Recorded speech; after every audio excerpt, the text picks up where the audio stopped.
호텔과 백화점, 면세점 등에서 차별화된 고급 김치의 진가를 발휘하고 있습니다. 세계인의 식탁에 공급하는 그날까지 한성식품의 영혼을 담은 가치 경영은 더욱 빛을 발할 것입니다.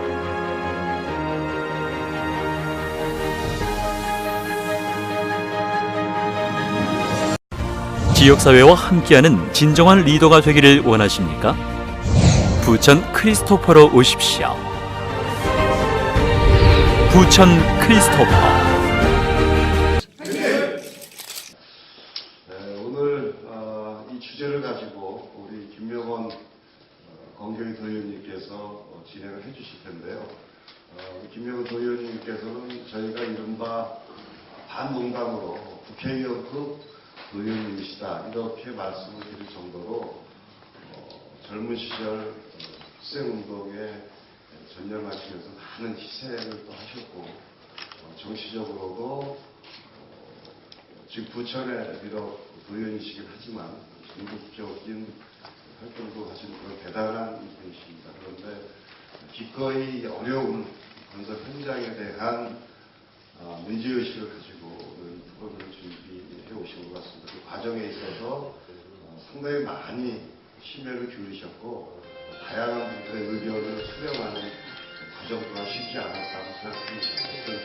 다시 한번 축하드리고 오늘 토론을 통해서 우리 건설산업 현장에서 청년들이 필요로 한 우리 청년들이 함께하지 못하는 부분도 한번 살펴보고 또 건설 현장을 보다 더 선진화해서 청년들이 자리매김할 수 있는 그래서 청년 일자리를 확대할 수 있는 이런 방안도 살펴보는 그런 토론으로 알고 있습니다. 우리 최현정 연구위원님께서 오늘 발제를 해주시고 다섯 분의 토론자께서 함께해 주실 텐데 아무쪼록 이 토론회를 통해서 저희가 제도권 내에 있는 그런 틀을 넘어서서라도 저희가 좋은 대안과 정책을 좀 만들어서 이번 대토론회 축제에 맞는 좋은 성과, 정책 의제, 정책을 발굴해서 그것을 입법화하는 과정까지 여러분들이 함께해 주시리라 믿습니다. 아무쪼록 귀한 발걸음 해주셨는데요.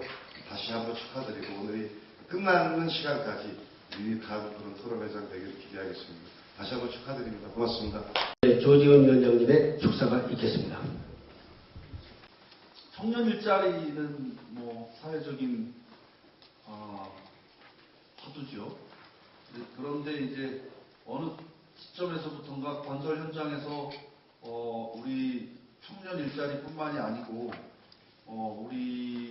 우리나라 사람들의 일자리 자체가 사라져가고 있고 외국인 근로자들이 다 차지하고 이런 실정으로 그것에서 이제 새로운 돌파구를 찾고자 이렇게 토론회를 준비하신 것 같습니다. 이 부분은 저는 그 정부의 이렇게 무관심, 그냥 내버려둔 데이 크다고 보는데, 독일 같은 경우는 아랍계가 처음에 들어와서 건설 현장에 왔을 때 독일은 국가에서 적극 나섰다고 해요. 외국인 근로자와 내국인 근로자의 임금을 동일시했어요. 강제조항으로. 독일은. 그러면은 사업주들이 똑같은 10만 원이라고 한다면 지금은 15만 원이라 한다면 외국인 근로자한테도 15만 원을 주고 내국인 근로자한테도 15만 원을 주면 내국인 근로자를 쓸 수밖에 없어요. 외국인 근로자들은 자리를 잡을 기회조차 없는 거죠. 그래서 굉장히 저는 고급 정책을 썼다고 보는데 우리나라는 그 반대로 했어요. 그냥 내버려 뒀더니 시장에 의해서 외국인 근로자는 3만 원이 되고 2만 원이 되고 우리 근로자는 12만 원이고 하니까 다소 초기에 출혈이 있더라도 사업주들은 2만 원을 선택을 한 거죠. 그런데 지금 어떻게 됐습니까? 지금은 다시 15만 원이 된 거예요. 그래서 우리 일자리만 뺏긴 꼴이 됐는데 저는 이 부분은 정책적으로 방기했던 책임이 있다고 보고 늦었지만 그것을 지금으로부터 이런 토론회로부터 주워 담는 노력이 필요하다고 봅니다. 우리 김명원 의원님의 열정에 늘 박수를 보내드리고요. 저도 적극적으로 도울 수 있는 일이 있으면 좋겠습니다. 고맙습니다. 그래서 발제를 다 해주셨는데요. 지금 건설업의 이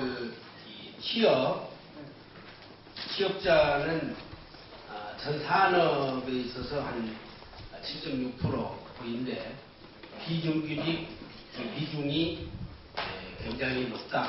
52%로. 그리고 55세 취업자가 60.8%로 고령화로서 제일 높은 산업 중에 하나다. 그리고 신규 채용 일자리는 이제 15%로서 신규 채용에 대해서는 굉장히 높은 비중을 차지하고 있는데 또 그것에 대한 현실은 외국인 근로자들이 많이 일자리를 차지하고 있는 상황이고 현재 외국인은 한 27만 5천 정도 되는데 그 중에 합법 외국인 노동자는 한 5만 뿐이고 한 22만 5천, 한 23만 정도가 불법 외국인 노동자가 있는데 그 불법 외국인 노동자를 쓸 수밖에 없는 이 현실이 되어버렸다는 상황. 이런 속에서 청년 일자리 창출을 어떻게 하면 가능할 수 있을 것인가, 이런 것에 대한 직업 능력 개발이라든지 이런 부분들을 정부에서도 많이 신경 쓰면서 정책을 하고 있지만 기능 인력 교육은 50대 이상이 더 많이 차지하고 있고 청년들이 유입이 되지 않고 있는 우리 현실, 이런 현실들이 그리고 또 특히 경기도가 청년 실업이 제일 높은 이런 또 우리 경기도의 문제, 이런 현실이 실상은 어떻게 일어나고 있는지 각계각층의 그 상황들을 좀 더 알아보고 그리고 그러한 그 현실들을 헤쳐나가기 위해서 또 정책적 방안들을 또 어떻게 마련할 수 있는지 각자 토론을 통해서 알아보도록 하겠습니다. 그러면 주제 발표와 관련된 토론들을 진행을 하겠습니다. 먼저 건설 현장에서 일하고 계시는 민주노총 건설노조 남부본부 김승환 사무처장님의 의견을 좀 들어보도록 하겠습니다. 제일 먼저 이제 토론에 대해서 주제 발표에 대해서 이제 토론 의견을 좀 제출할 수 있도록 해주신 데 대해서 감사드리고요. 그다음 오늘 청년 일자리 창출을 위해서 이런 자리를 만들어 주신 우리 김명호 의원님과 건설교통위원회 의원님들께 감사의 말씀을 한번 드리겠습니다. 저도 건설 노조에서 그리고 건설 현장에서 좀 일을 해온 지 올해로서 18년이 좀 되었습니다. 그러다 보니까 예전과 다르게 현재 건설 현장의 청년의 이제 유입 현황이나 이런 것들이 좀 매우 관심이 많아졌고, 더군다나 최근에 와가지고 우리 건설노조 이제 조직 확대가 좀 많이 이루어지면서 좀 더 많은 이제 청년들이 건설 현장에 좀 유입되는 현상을 보면서 좀 나름 변화가 실감을 좀 느끼고 있습니다. 앞에 우리 최원정 연구원께서 발표해 주신 바에 따르면 건설 현장에 지금 한 150만 명 정도가 일을 하고 있는 걸로 나오는데, 제가 몇 년 전에 이제 한 2년 정도 전에 제가 한번 분석을 해봤습니다. 건설업 종사자 수가 150만 명이라고 하는데 그 중에 좀 더 세분해서 보면 사무관리직 종사자 수는 몇 명 정도 될까? 그리고 건설 기능 인력은 또한 몇 명 정도 될까? 그리고 그 안에 장비를 하시는 분들 몇 명 정도 될까? 이렇게 한번 세분화해서 제가 한번 구분을 해봤는데, 대략적으로 사무관리직에 종사하시는 설계까지 포함해가지고 제가 한 30만 명 정도로 좀 추산을 좀 해봤고요. 그 다음에 건설 기계 장비 쪽을 좀 보니까 약 30에서 40만 명 정도 되는 것으로 좀 추산을 되고 있습니다. 그럼 나머지가 이제 건설 기능 인력으로 좀 평가를 할 수 있는데, 있는데 그렇다면 약 한 80만에서 90만 명 정도가 전국적으로 있을 거라고 좀 보여집니다. 그리고 제가 이제 경기도만 별도로 작년에 2016년도 자료를 통계청 자료를 좀 찾아보니까 2016년도에 경기도의 건설업 종사자 수가 몇 명이냐로 확인한 결과 약 49만 명 정도로 2016년 기준으로 나왔습니다. 대략적으로 좀 보면 전국에 150만 명 정도의 건설업 종사자 수가 수도권에 서울과 경기, 인천을 다 포함해서 약 70만 명 정도가 있다라고 좀 보여지고 그중에 경기도에 한 49만 명 정도 좀 많이 이제 분포되어 있는 것으로 좀 평가할 수 있는 것이죠. 이렇게 이제 그 통계 자료가 좀 나온다라면 제가 그 2007년도에 통계 자료를 좀 봤을 때는 약 180만 명 정도가 건설업 종사자 수로 나오고 있습니다. 그런 거에 비해서 지금 현재 종사자 수가 약 30만 명 정도가 줄었다고 보여지는데 왜 그럴까라고 하는 것도 한번 우리가 검토하고 분석을 좀 해볼 필요가 있을 것 같습니다. 대신에 여기에 자료에는 나와 있지는 않지만 종합건설업 면허를 가지고 있는 분들이 전국적으로 보니까 15,000개 정도, 13,000에서 15,000 정도 왔다 갔다 하면서 좀 되는 것 같고요. 전문건설업도 면허가 전국적으로 약 5만 개 이상 되는 것으로 좀 제가 2010년경에 이제 한번 기억이 있습니다. 그래서 이렇게 되어 있는 상황에서 우리 그 현재 건설업 현장의 이제 주소를 좀 보자면 제가 나눠드린 이제 별도의 발제문을 좀 봐주셨으면 좋겠습니다. 건설과 관련해서 우리 최근에 한 4, 5년 전부터 우리 현장에 좀 임금이 좀 많이 지속적으로 상승이 좀 되고 있습니다. 우리 건설 업체를 운영하고 계시는 분들은 많이 어려우실 텐데 우리 건설노조를 중심으로 이제 한국노총도 마찬가지고 생기면서 계속 임금이 좀 인상되어지는 과정이 있습니다. 우리가 별첨자로 이제 자료 드린 것에 뒷부분을 보시면 2018년도에 우리 건설노조 토목건축국가위원회와 철강콘크리트 공사업 협의회가 임금 협약을 전국적으로 함께 단체 계약서를 작성을 했습니다. 맨 뒷장을 보시면 형틀 목수와 관련해가지고 임금 내역이 나와 있습니다. 2018년 7월 1일부터 12월 31일까지 20만 원도 하고 2019년 1월 1일부터 내년 12월 말까지 21만 원으로 인상한다는 내용이죠. 약 4, 5년 전까지만 하더라도 목수들 형틀 일당이 14만 원, 13만 원 정도 시대에 있었습니다. 그에 비하면 한 4, 5년 만에 약 4, 5만 원 이상 이렇게 매년 1만 원 이상씩 이제 인상되어지다 보니 사업을 하시는 분들 입장에서는 이윤이 많이 줄어들게 되는 돈이 힘들어지는 이런 역현상이 발생을 하게 되는 것이죠. 노동자들의 삶은 약간 나아지고 현장의 임금이 좀 인상되면서 좀 더 조금씩은 나은 삶이 형성될 수 있지만 반대로 사업주들 입장에서는 그만큼 좀 어려워지는 상황이 된 것이라고 좀 생각이 좀 듭니다. 자, 이렇게 되어지고 있는 상황에서 앞으로 다시 돌아와서 보면 노동시간도 7시부터 오후 5시까지 8시간 전수되고 있는 것이 현재 건설 현장의 대다수가 그렇습니다. 하지만 여전히 우리 건설 현장이 수십 년 전부터 포괄임금 계약을 해왔기 때문에 이 포괄임금 제가 요즘 우리 건설노조 입장에서는 노동자들 입장에서는 좀 개선되어져야 할 임금 체계다라고 좀 생각을 하고 있고요. 마찬가지로 아까 우리 발표해주신 최위원께서 말씀하셨듯이 외국 인력 문제도 고용허가제나 그다음 방문 취업제에 의해서 이제 들어오시는 분들이 이제 대다수인데 가장 건설 현장에 많은 인원을 차지하고 있는 것은 조선족 독거들이죠. 그러니까 그분들은 이제 대부분의 지투 방문 취업에 의해서 이제 오셨는데 문제는 이제 체류 자격이 불법이신 분도 있겠지만 고용 자격도 그러니까 원칙적으로 보면 고용 허가제에 의하면 내국인을 고용하려는 구인 노력을 먼저 하고 난 다음에 외국인을 써야 되는 게 절차적으로 맞는 것이죠.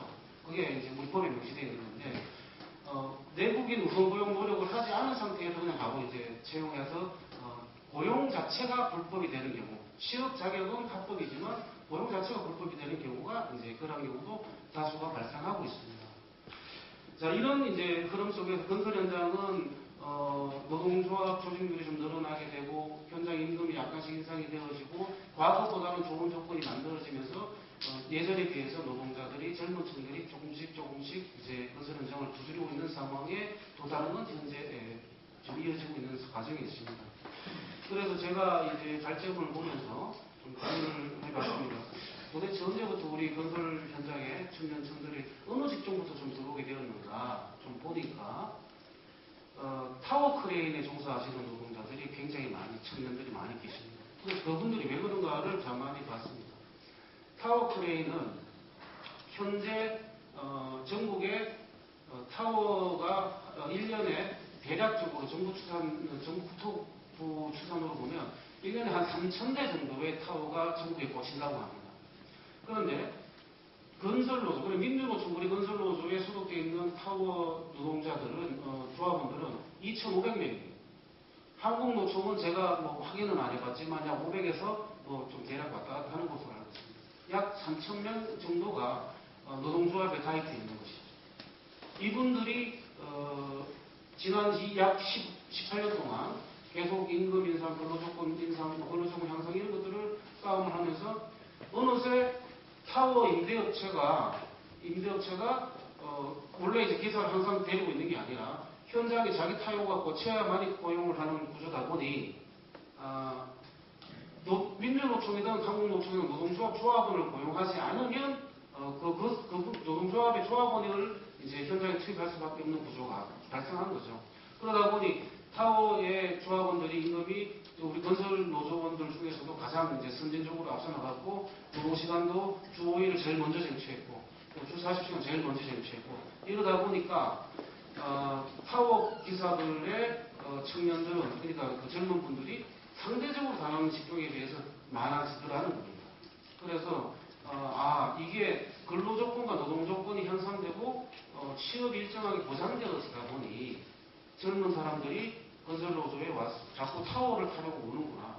그래서 심지어 우리 건설노조 이제 조합원 그러니까 그 타워에 가입하겠다고 오시는데 우리 노동조합은 조직률이 최고 중요한 이제 단결의 과제고 힘의 과제인데 어느새 타워 노조, 타워 우리 분과는 조합원을 안 받기 시작합니다.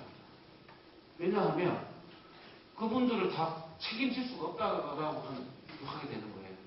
그래서 어느새 조합원을 거부하고 있는 조직이 바로 타워 조직이 되어버렸다. 그 정도로 그 현장에 대한 이제 일자리 문제라든지 임금 문제라든지 이런 것들을 노동조합이 책임지다 보니까 어느새 조합원 가입을 거부하게 되는 상황까지 오는 이런 이제 희한한 상황까지 오게 되는 것입니다. 그래서 지금 현재 우리 타워 노조 분과에 이제 가입하려면 줄 서서 기다려야 됩니다. 노동조합 그 정도로 이제 조직에 대한 조직이 이제 체계가 잡혀졌다라는 것이죠. 그래서 일자리 이제 청년층 유입을 다른 데서 찾을 게 아니라 바로 이런 현상을 보면 어느새 이제 현장이 바뀌어 나가고 있는 것들을 볼 수 있는 것이죠. 그 다음으로 제가 이제 또 경험하게 된 게 우리 이제 그 산업설비 현장에서 일하는 플랜트 노동자들입니다. 그분들도 굉장히 이제 젊은 인력들이 많이 들어오더라고요. 가만히 보니까 각 그 지역 산업단지에서 이제 일하시는 일용직들이시지만 현장에 이제 임금 인상 조직이 되면서 노동조합의 조합은 아니고 현장에 이제 투입될 수 있는 조건이 되다 보니 어쨌든 형태로도 또 임금이 좀 일정하게 생활할 수 있는 수준이 되다 보니 다른 데 가서 일을 하는 것보다 다른 비정규직으로 일하는 것보다 차라리 건설 현장에서 산업 현장에서 그 플랜트 노동자로 일하는 게 좀 더 낫지 않겠느냐 이런 식으로 해서 좀 많이 유입되고 있고 플랜트 우리 노조도 아까 말씀하신 이제 기능학교를 이제 운영하면서 현장과 연계된 프로그램들을 계속 노조 자체적으로 운영을 좀 해왔었습니다. 그러다 보니 포항 지역 같은 경우에는 포항의 산업단지 협의회 그러니까 사업주 협의회와 우리 포항 건설노조와 같이 이제 협약을 맺어가지고 우리 기능학교 출신자들에 대한 우대 정책을 함께 쳐주고 이렇게 하면서 청년들이 이제 현장으로 유입되는 현상들을 많이 목격을 하게 됩니다. 이것이 이제 어느새 형틀 목수에게도 지금 현재 늘어나게 있는 것이죠.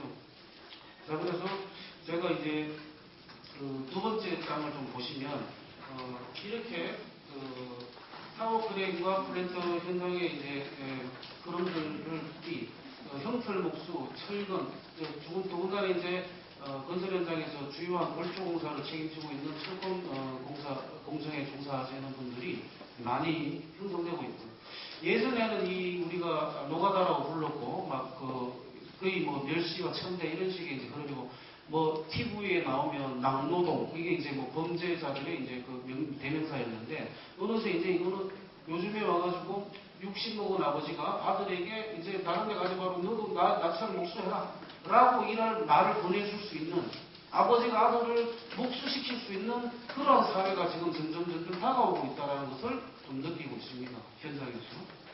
그래서 이런 이제 흐름들을 봤을 때에 제가 이제 종합적으로 좀 말씀드리자면, 노조 조직률이 좀 증가하면서 임금이 인상되고 또 생활임금이 형성되면서 근로조건이 향상되고 건설 현장이라는 것이 이제 3D 업종이 아니라 진짜 좀 인간답게 살 수 있는 현장으로 되어가는 것 같다라는 것입니다.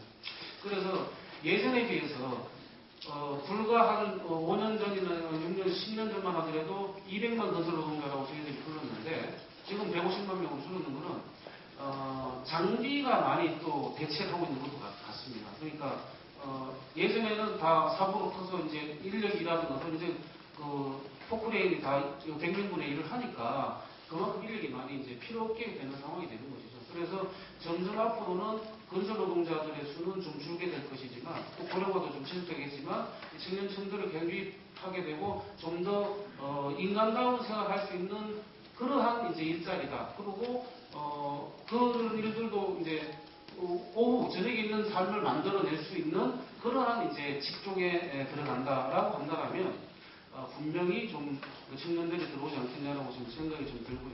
그래서 마지막으로 제안을 좀 드리자면, 임금은 좀 지속적으로 향상되기 위해서는 이제 도급 단계가 좀 줄어야 됩니다.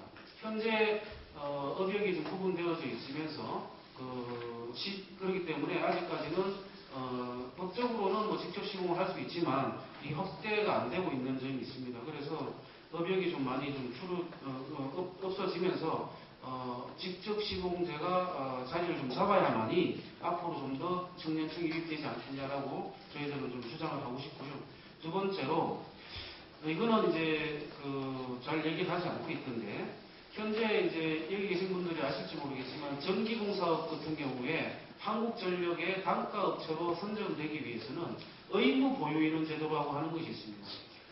인원을 의무적으로 10명을 데리고 있어야 되는 거예요. 무조건. 근데 전기공사가 일이 있을 때만 이제 투입될 수밖에 없는 건데, 한전에서는 의무적으로 10명을 데리고 있어라. 그렇지 않으면 입찰에 참가할 자격조차 않습니다.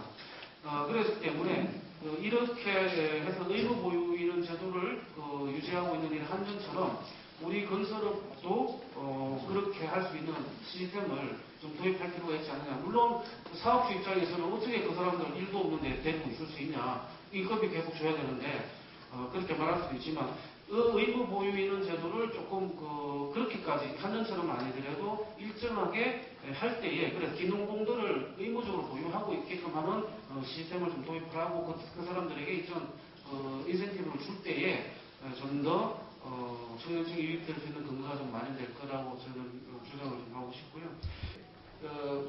노동자들을 현재 이 건설업은 수주산업이다 보니 데리고 있질 않거든요. 일이 있어야만이 이제 일용직들을 쓰거나 이제 반장들을 도입하거나 아니면 현장 소장을 고용해가지고 현장 소장 인력을 수급해서 현장을 돌리는 이런 구조인데, 이 구조를 어쨌든 이제 좀 국가가 나서서 사용자 단체 수준에서 도제적 시스템을 만들 수 있도록, 그래서 사용자 단체가 이런 이제 기능학교를 정부와 협의해서 기능학교들을 훈련 양성 도제 교육을 할 수 있는 시스템을 만들 수 있도록 지원해 주든가, 아니면 현재 건설 노조가 하고 있는 기능학교를 좀 더 정부가 좀 더 많이 지원을 해 주든가 해서 현장과 연계되어 있는 도제식 교육이 형성될 수 있도록 좀 할 필요가 있지 않겠느냐라고 좀 생각이 좀 듭니다. 최근에 이제 우리 경기도의 도지사님이신 이재명 지사님이 표준 품셈에 의한 공사 방식이 아니라 표준 시장 단가에 의한 이제 시장 이런 식으로 해가지고 그 낙찰, 입찰, 임낙찰 제도를 좀 개선하겠다라는 말씀을 하시는데 이게 또 좀 그 이후에는 좀 우리 건설업자들 삶에 어떤 영향을 좀 미칠지 모르겠지만 실질적으로 그 애초에 줘야 할 이제 금액, 그 예전 가격을 그 산정할 때 표준 품셈에 의해서 하는 것보다 시표준 시장단으로 하는 것이 더 맞다라고 주장하는 것은 좀 근시안적인 거 아니냐. 좀 더 미래를 봤을 때에는 재단가를 주고서 일을 시키는 것이 맞지 않느냐. 그렇게 할 때에 노동자들에게 또 재임금을 줄 수 있는 것이고 노동자들이 이제 좀 더 현장에 좀 더 유입될 수 있는 근거가 좀 생길 수 있다. 이런 좀 고민이 있습니다. 그래서 좀 이렇게 말씀드리면서 오늘 토론회에 초대해 주셔서 고맙다는 인사 말씀을 드리면서 마치도록 하겠습니다. 감사합니다. 현장의 근로 조건을 개선함으로써 그 건설 현장도 선진화되고 청년층도 유입이 되는 것 같다는 그 실태를 말씀을 했습니다. 그런데 그런 부분들이 건설 현장의 전체 시공 과정에서 전체 적용이 되고 있지는 않는 것 같아요. 보니까 합법 외국인 노동자가 5만 명, 불법 외국인 노동자가 23만 명, 뭐 이렇게 실태가 나온 거 보면 실제로는 또 건설 현장이 많은 문제를 안고 있는 것 같습니다. 일단 건설 현장의 근로 조건들을 임금을 제대로 준다면 그러면 사업은 어떻게 할 것이냐 이런 것에 대해서 말씀을 해주신 우리 건설사 대표이신 우리 조태관 대표님 그리고 김선태 대표님 의견을 연속해서 듣도록 하겠습니다. 건설업계 경기도에서 온 세미종합건설의 조태관입니다. 우선 오늘 토론회를 개최해 주신 김용환 의원님과 또 주제 발표를 해주신 최웅장 박사님 그리고 토론을 함께하는 토론자 또 오늘의 주제인 건설공사 현장의 청년 일자리 창출에 관심을 가지고 이 자리에 와주신 모든 참석자에게 대건설협회 전회원을 대신해서 감사드립니다. 김성환 국장님 말씀을 들으니까 약간 희망적입니다. 사실 현장을 가보면 적어도 나이가 많은 근로자들이 대다수고요. 제가 예전에 일을 배울 때 만났던 분들이 아직도 일을 하고 있습니다. 미장공 같으면 70세가 넘으신 분들이 너무 많고요. 우리 30대 아까 우리 최 박사님이 얘기했는데 30대의 유입 인원이 많다. 작가님 한때는 눈을 씻고 찾아볼래야 정말 찾아보기 어렵습니다. 이것이 저희 현실입니다. 그런데 기농공만 그러냐? 그렇지 않습니다. 이 기술자도 마찬가지입니다. 그래서 이게 좀 오늘 보는 시각에 따라서 조금씩 차이가 있고요. 우리가 겪는 어려움은 과거에 우리가 영광을 얻었던 시절이 한 번 있었습니다. 1970년대, 1980년대 초반기까지는 저희가 우리나라의 중추적인 역할을 했었습니다. 그때는 모든 사람들이 건설에 오고 싶어 해서 저도 대학을 건축학과를 갔습니다. 그러나 지금은 건축학과에 오는 인력조차 미달이라고 합니다. 그만큼 열악한 직종에 저희들이 근무하고 있는 것입니다. 저는 오늘 세 가지를 준비해 갖고 왔습니다. 뭐가 남아야 저희들도 원하는 만큼 주고 그 다음에 또 그분들이 올 수 있게 배려할 수 있는데 그렇지 못하니까 그래서 국가가 복지 너무 힘쓰다 보니까 SOC 예산을 너무 줄여서 저희들이 삶이 너무 팍팍합니다. 이거 한 건 하고요. 두 번째 오늘 주제인 건설공사 현장의 청년 일자리 창출 과연 어떤 방식을 한번 해볼까 이런 제안도 했고요. 세 번째는 좀 전에 김성환 국장님 말씀하신 100억 미만 표준시간 단가의 도입에 대한 문제점을 말씀드리겠습니다. 정부는 지난 몇 년간 복지 예산을 확대하고 지속적으로 SOC 예산을 감축했습니다. 이는 공공물량의 감소로 이어졌고요. 이는 건설업계가 많은 어려움을 겪고 있습니다. 또한 미국의 중동에 대한 경제 제재로 인해서 건설업계가 해외 수주고가 현격하게 떨어졌습니다. 민간 투자 사업도 대폭 감소됐고요. 건설업체는 크거나 적거나 관계없이 모두 힘든 시기를 보내고 있습니다. 그리고 또 하나, 현재 건설업계는 무급휴직, 구조조정 등으로 10대 건설사에서만 한 2,500개의 일자리가 없어졌다고 합니다. 요즘 정부의 최대 화두인 일자리 창출을 고사하고요. 기존의 일자리마저도 위협받고 있는 현실입니다. 가장의 실직은 곧 그 가정의 경제도 파탄으로 이어질 것이 분명합니다. 일자리의 창출은 현 정부가 추진하는 최우선 과제입니다.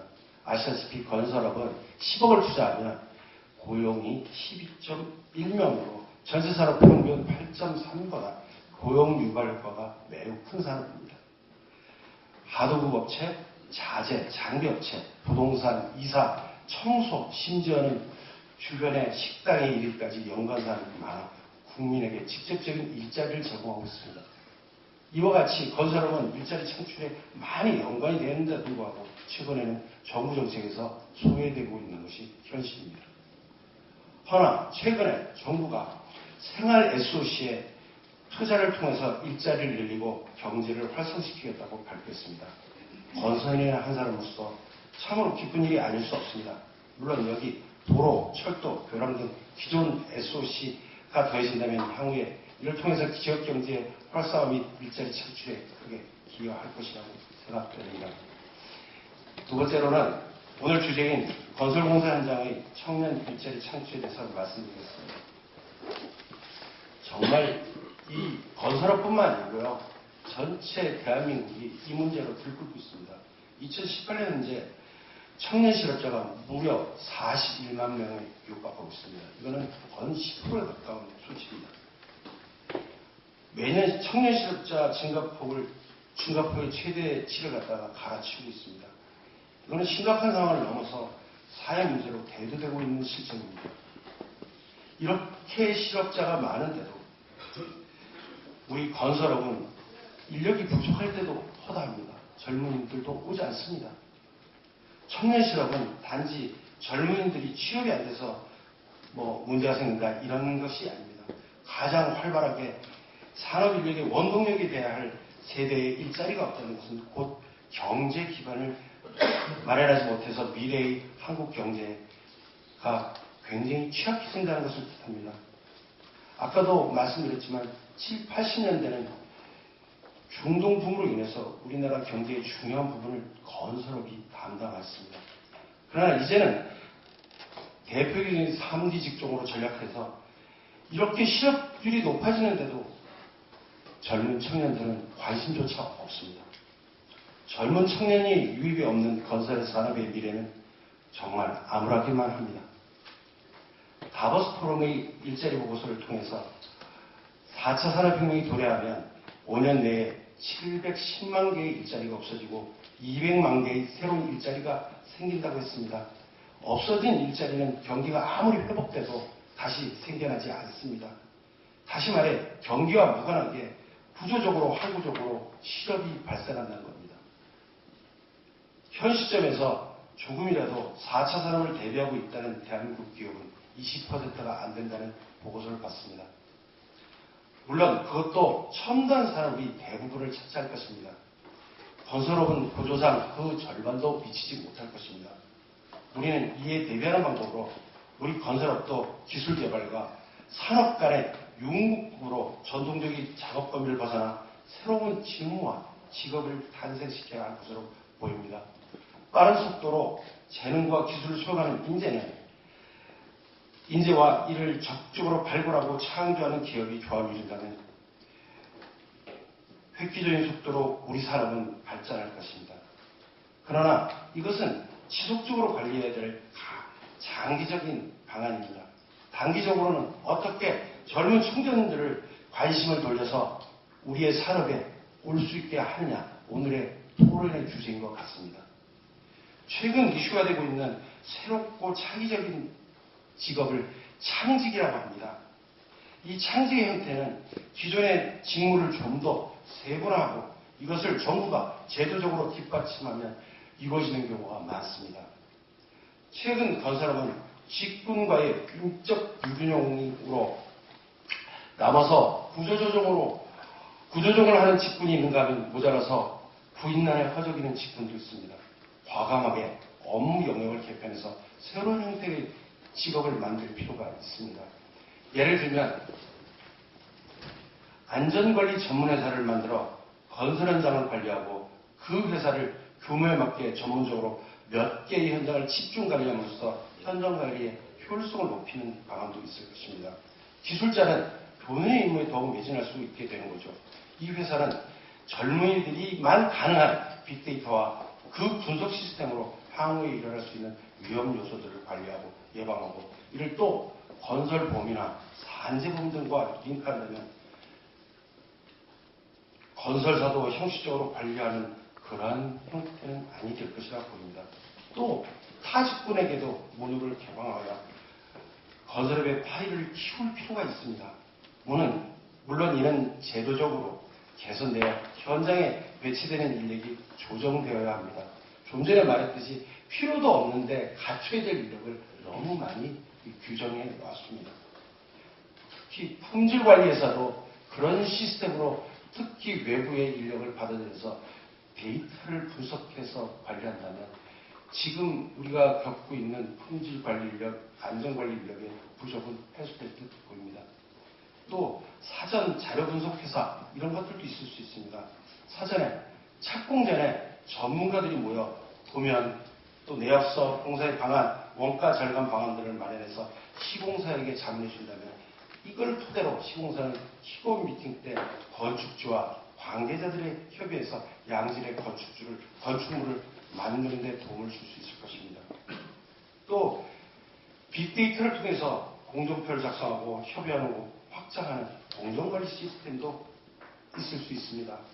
그런 회사를 만들어서 기술자가 아닌 빅데이터 분야의 전문가의 생각을 현장 기술자와 매치시켜서 보다 나은 공사 관리를 하는 형태의 회사도 만들 수 있습니다. 또 준공 후에 하자를 예측 분석하여 또 다른 방안을 마련하는 관리회사도 있을 수 있습니다. 이는 준공 후 법적 소송 등으로 분규가 발생하고 또 이런 이유 등으로 인해서 사회적인 경제적인 손실을 많이 발생하는데 이런 부분들을 상당 부분 해소할 수 있을 것이라 보여집니다. 또 한 가지는 정부가 청년 채용을 동의하기 위해서 펼치고 있는 여러 가지 지원 사업이 있습니다. 그러나 기업은 지원금 때문에 필요 없는 사람을 채용하기는 어렵습니다. 그러므로 실질적으로 단기간 교육이라도 시켜서 그들을 현장 내지는 회사에 보조 요원으로 채용하고 지원하는 방안이 훨씬 더 효과적이라고 보입니다. 예를 들어 현재 소방 교육을 받으면 건물의 관리 이런 것들을 할 수 있는 제도가 있습니다. 이들 중에 이것들을 이수한 젊은 청년들을 채용했을 때는 지원금이나 인센티브들이 있다면 기업이 그들을 채용하는데 말할 이유는 없을 것입니다. 마지막으로 청년들이 관심을 갖는 만한 임금과 작업 여건이 마련되지 않는다면 모든 것은 회사로 돌아갑니다. 저희들도 힘들게 근무하는 근로자들에게 그에 상응하는 고임금을 줄 수 있는 시스템이 되었으면 정말 좋겠습니다. 생각하기도 싫지만 현실성이 없는 제도입니다. 집행이 된다면 공사부 파이가 줄어 조합건설은 물론 전문건설, 장비업체, 인력 등 모든 부분의 비용이 줄게 되어 모두가 고통스럽게 될 것입니다. 이에 의회 차원에서 신중한 접근과 제고가 필요하다는 것을 말씀드리고 싶습니다. 인프라와 주거 환경을 가져다 주었습니다. 아무쪼록 정부 및 지방정부 차원에서 건설 산업이 일자리 창출 및 젊은 청년들이 관심 갖는 산업이 될 수 있도록 힘써 주기를 이번 기회에 진심으로 당부드리는 바입니다. 감사합니다.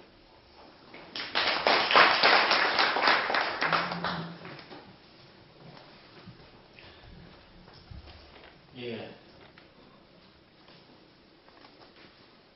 이 복지 예산 확대로 SOC 예산이 줄어들므로써 정부 정책에 소외되고 있는 문제점과 건설공사 현장의 그 청년 일자리 창출,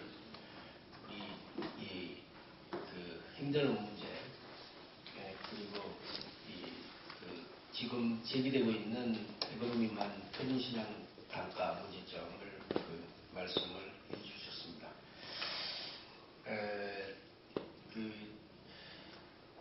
다음은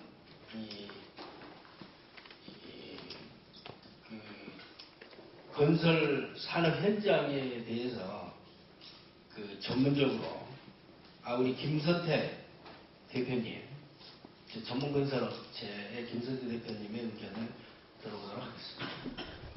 경기도의 부회장을 맡고 있는 김선태입니다. 오늘 토론회를 준비해 주신 김명원 의원님, 발제를 해주신 최은정 박사님, 그리고 패널 분들께 감사를 드립니다. 앞서서 김성원 사무처장님이 토론해 주셨고요, 발표해 주셨고, 또 이어서 미르 대표의 조태관 대표님이 발표를 해 주셨습니다. 근데 저는 오늘 건설업 고용 실태, 그리고 청년 일자리 창출 방안의 제안, 그리고 마무리 발언으로 준비를 해봤습니다. 건설업 고용 통계를 보면 건설산업은 고용 유발 효과가 높아 작년 취업자 증가분 3명 중 1명은 건설업 종사자였음을 일자리 창출의 기여도가 큰 것으로 나타납니다. 그러나 건설업 취업자 중 상당한 부분은 고용 안정이 낮은 비정규직이 차지하고 청년 세대의 유입이 줄어들면서 다른 산업에 비해 빠른 속도로 고령화가 진행 중임은 아쉬운 대목입니다. 이는 수주산업 특성으로 보여지며 청년 세대의 취업 깊이는 낮은 소득 기준과 불투명한 직업 전망에 더해서 소위 토건족 삽질경제, 노가다로 폐회하고 삼지업종으로 여기는 사회적 편견도 한몫합니다. 이 때문인지 자동차나 IT 등 소위 첨단산업 정책에 비중이 맞춰지고 인력도 쏠리는 게 현실입니다. 앞으로 일자리 창출 효과에도 불구하고 정부의 이런 일자리 정책에서 건설이 배제되는 현상과 건설 고용 확대를 위한 근본 대책 마련에 힘써야 하는 이유입니다. 그동안 정부 등에서 다양한 일자리 개선 대책을 내놓았고 오늘 발제문에서 제시한 건설 현장 청년층 유입을 위한 정책적 지원 방안도 그 연장선상으로 보여집니다. 저는 이에 덧붙여 몇 가지 제언을 드리고자 합니다. 건설업 청년 일자리 창출을 위해서는 혁신적 규제 완화를 통한 건설 경기 활성화가 우선되어야 된다고 합니다. 옛말에 곡간에서 인심난다는 말이 있습니다. 현재 대부분 중소 건설 업체들이 공공공사 발주 물량 축소 및 공사비 부족 고용 확대 여력이 부족한 상황입니다. 건설이 살아야 일자리가 생기고 이윤이 있어야 낙수 효과로 고용 여건도 좋아지는 것입니다. 구체적 방안으로는 지역 밀착형 생활형 SOC 등을 적극 발굴하여 건설 외형을 확대하고 현재 전문공사 7억, 종합공사 100억 미만으로 제한된 지자체 지역 제한 입찰 대상을 높여 제약업체 참여 및 경기 활성화를 도모하여야 합니다. 현재 원도급에 한정되어 지역 의무 공동도급제가 시행 중인데 지역 의무 하도급 도입을 검토할 필요가 있다고 봅니다. 지금도 경기도를 비롯한 많은 지자체가 조례로 지역업체 공동도급 및 하도급률 제고를 위해 노력하고 있지만 강제사항이 아닌 권장사항이어서 실효성이 부족한 실정입니다. 기초단체로서는 최초로 민간 동사 하도급 관리 전담 부서를 설치 운영을 하는 단체가 있습니다. 평택시에서 시행을 하고 있습니다. 이는 벤치마킹을 해야 될 그런 사안으로 보여집니다. 더불어 품샘 현실화, 표준 시장 단가 폐지 또는 축소, 낙찰률 상향 등을 통해 공사비 정상화가 이루어져야 한다고 봅니다. 건설업계 내부적으로도 자정 노력을 통해 그간 실추된 건설업 위상과 사회적 편견을 바로잡는 노력이 필요하며 근로환경 개선, 전문 인력 양성도 앞장서야 합니다.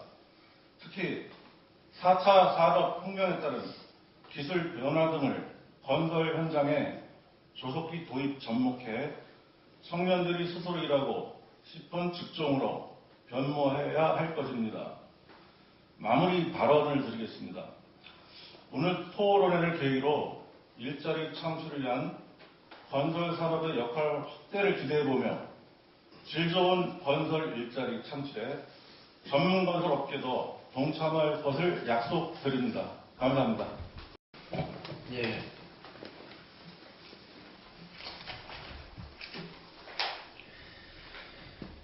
건설업의 그 혁신적 규제 완화를 통해서 건설업 활성화를 하자. 그리고 특히 지역 업체의 공동도급을 실효성 있는 정책으로 했으면 좋겠다. 뭐 이런 또 건설 근로 환경 개선과 기술 변화의 4차 산업의 기술 변화를 조속히 도입해서 실추된 그 건설 공사 현장을 선진화시키도록 해보자. 그렇게 말씀을 했습니다.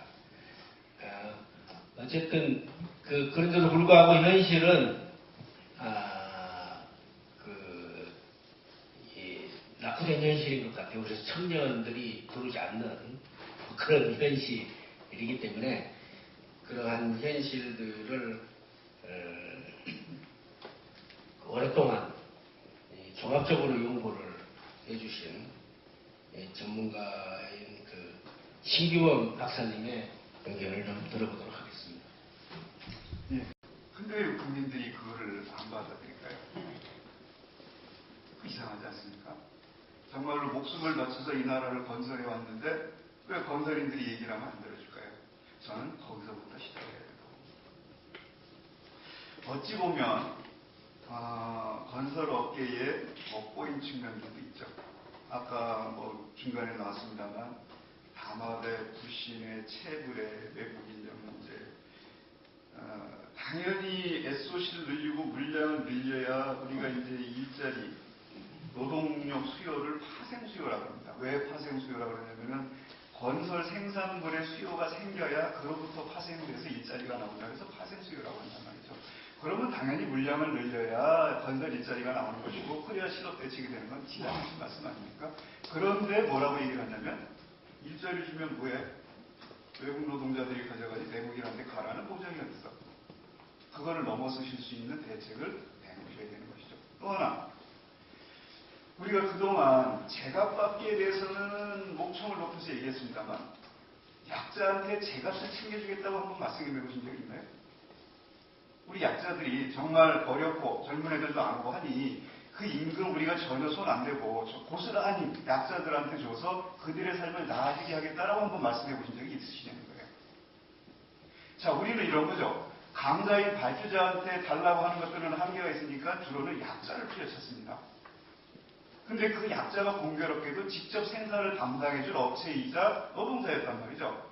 거기에 자꾸 후려치니까 그 능력이 약화됐고 그러다 보니까 품질 안전이 다 나가 버렸죠. 싼 것만 찾아보니까 이제 저희는 불법 체류자까지 오고있고요. 새아파트에서 물 새는 거는 뭐 이상한 일이 아닐 정도가 되어버렸고요. 그 상태에서 공사비를 더 달라고 하면은 국민들이 그러죠. 야, 네가 더 먹지 아래로 가라는 보장이 어디 있어? 답 주신 적 있으십니까? 일자리를 늘어났을 때 이게 외국인한테 안 가고 내국인한테 어떻게 갈까 답 주신 적이 있었냐는 얘기죠. 거기서부터 저는 출발해야 될 거라고 보고요. 지금 마침 그 발제문 뒤쪽에다가 제가 드린 표를 몇 개를 넣어놓으셔갖고 그 뒤쪽에 26페이지에 있는 것부터 해서 한번 좀 말씀을 드릴게요. 지금 오늘 주제가 이제 청년 일자리 문제인데 사실은 청년 일자리 문제가 조금 전에 말씀하셨던 고관에서부터 시작되는 게 맞습니다.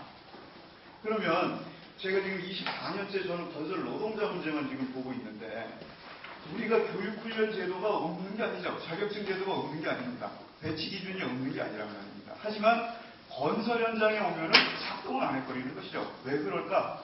저 스스로도 그것들에 대해서 캐다가 이제 그림을 그려놓은 겁니다. 그림이라고 되어 있는 그림. 거기 보시면은 복잡하게 그려져 있습니다만 가장 핵심적이고 근본적인 문제는 위에 있는 세 가지입니다. 자, 제일 왼쪽에 그려놓은 게 이 교육훈련의 핵심은 어쨌든 현장성과 직업 전망이죠. 아까 우리 저 업체에서 우리 사장님께서 말씀하셨죠. 현장에서 쓸 수 있는 사람을 키워서 내보내달라고 말씀을 하시는 거죠. 그게 현장성입니다. 교육훈련 자격의 현장성. 그 교육훈련 자격을 갖고 있지 않은 사람에 비해서 정말로 일을 더 잘해. 그건 데려다 쓸 거 아닙니까? 근데 문제는 우리는 그 교육훈련 자격을 갖고 있어도 써보니까 현장성이 떨어지더라는 거죠.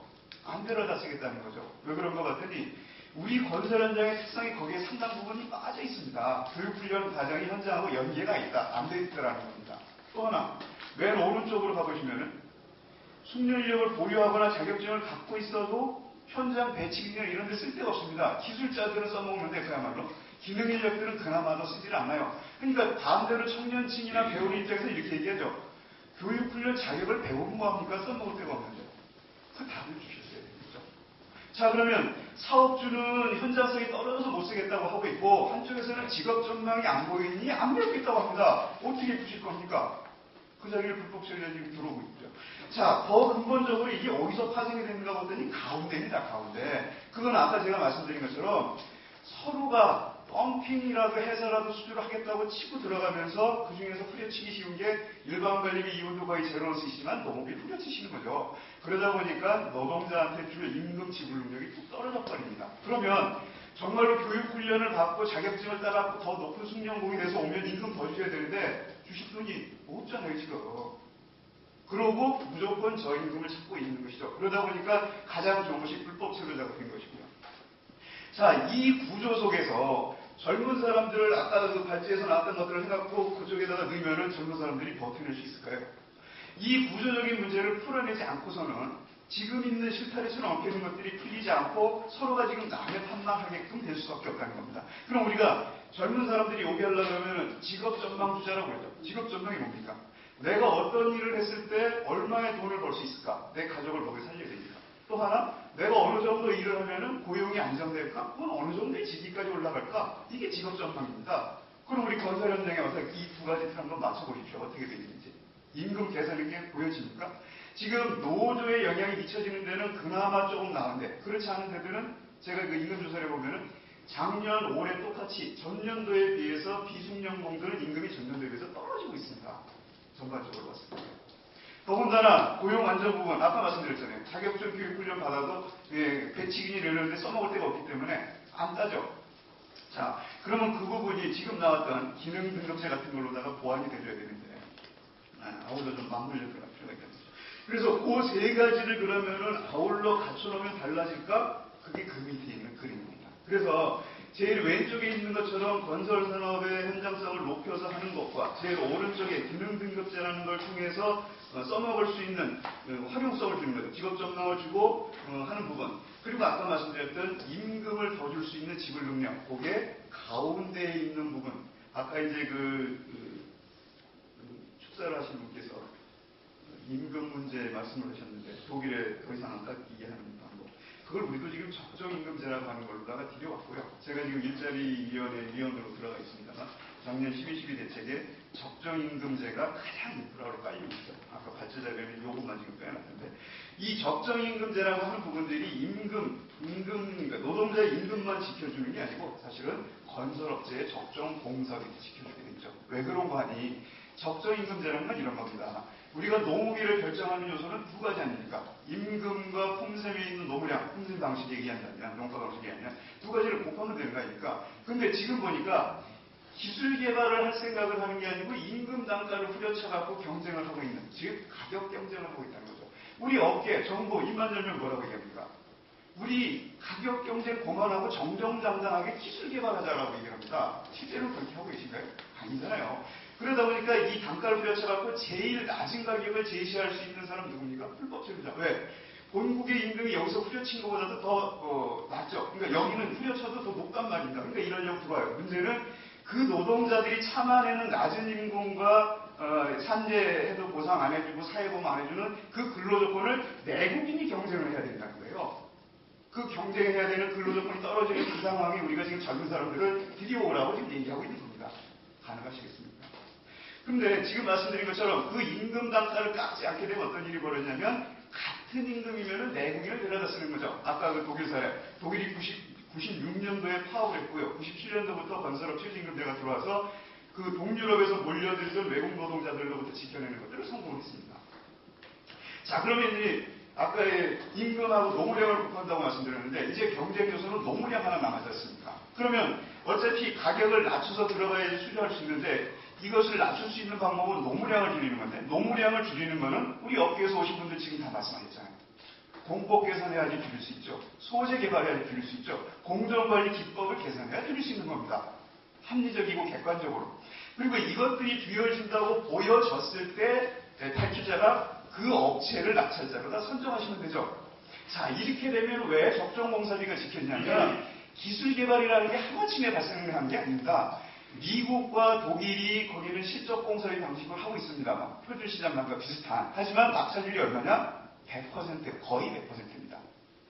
제값을 주는 거죠. 왜? 기술 경쟁이라는 게 갑자기 발생하지 않기 때문에 기술 경쟁으로 해서 입증된 것 말고는 못 깎게 한단 말입니다. 마음대로 못 깎게 한다는 얘기입니다. 낮게 들어왔을 때 예산 절감했다고 좋아하는 게 아니고 네가 더 이상 깎을 자격이 없으니까 깎고 싶어도 못 깎는다는 얘기입니다. 임금은 못 깎게끔 묶어버리는 거예요. 그게 미국의 그걸 우리가 벤치마크, 그게 적정공사비고. 그러면 제값을 줬죠. 대신에 아까 말씀드렸던 너한테 주면 뭐해 네가 다 먹지가 불가능하죠. 왜? 프리밸류 웨이지, 적정임금제는 우리 식으로 하면 시중노임 단가 이상의 임금은 노동자한테 주도록 규정을 한 겁니다. 이걸 어겨 미국 3년 동안 공공공사 입찰 제한을 걸어버립니다.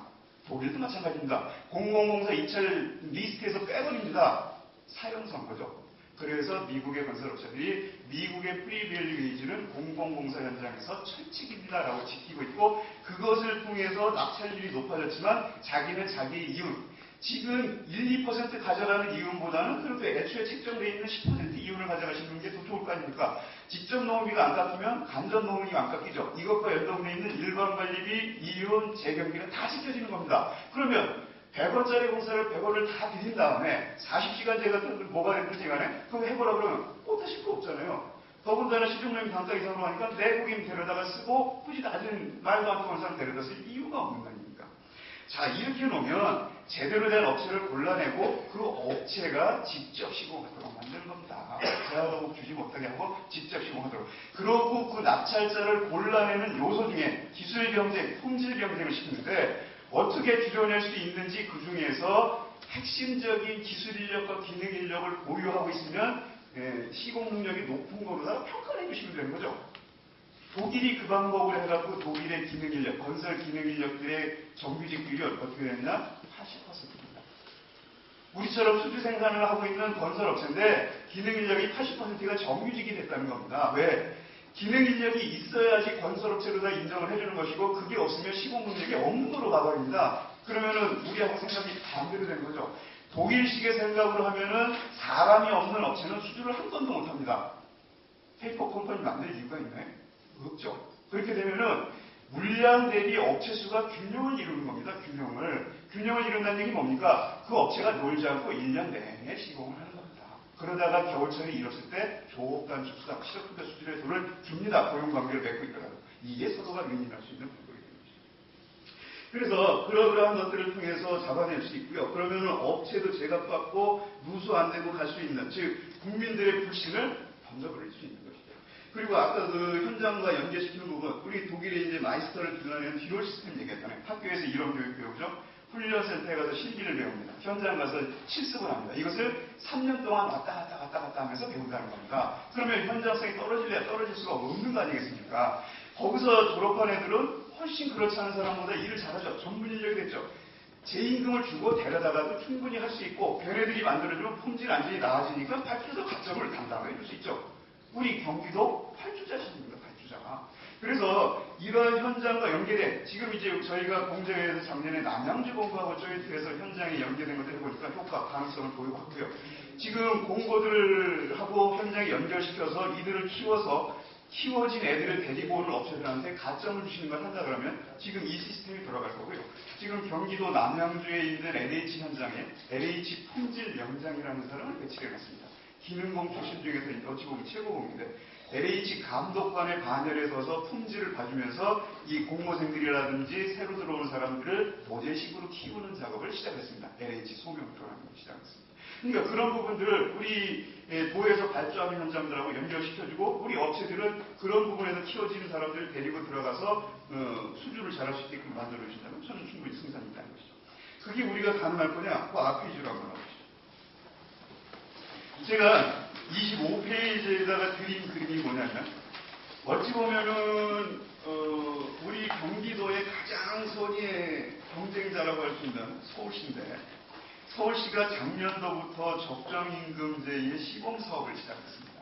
시범사업은 더 일찍 6월달 정도 했고 아예 작년 7월 1일부터는 조례를 제정을 해갖고 서울시가 발주하는 모든 공사는 적정임금제를 시행한다.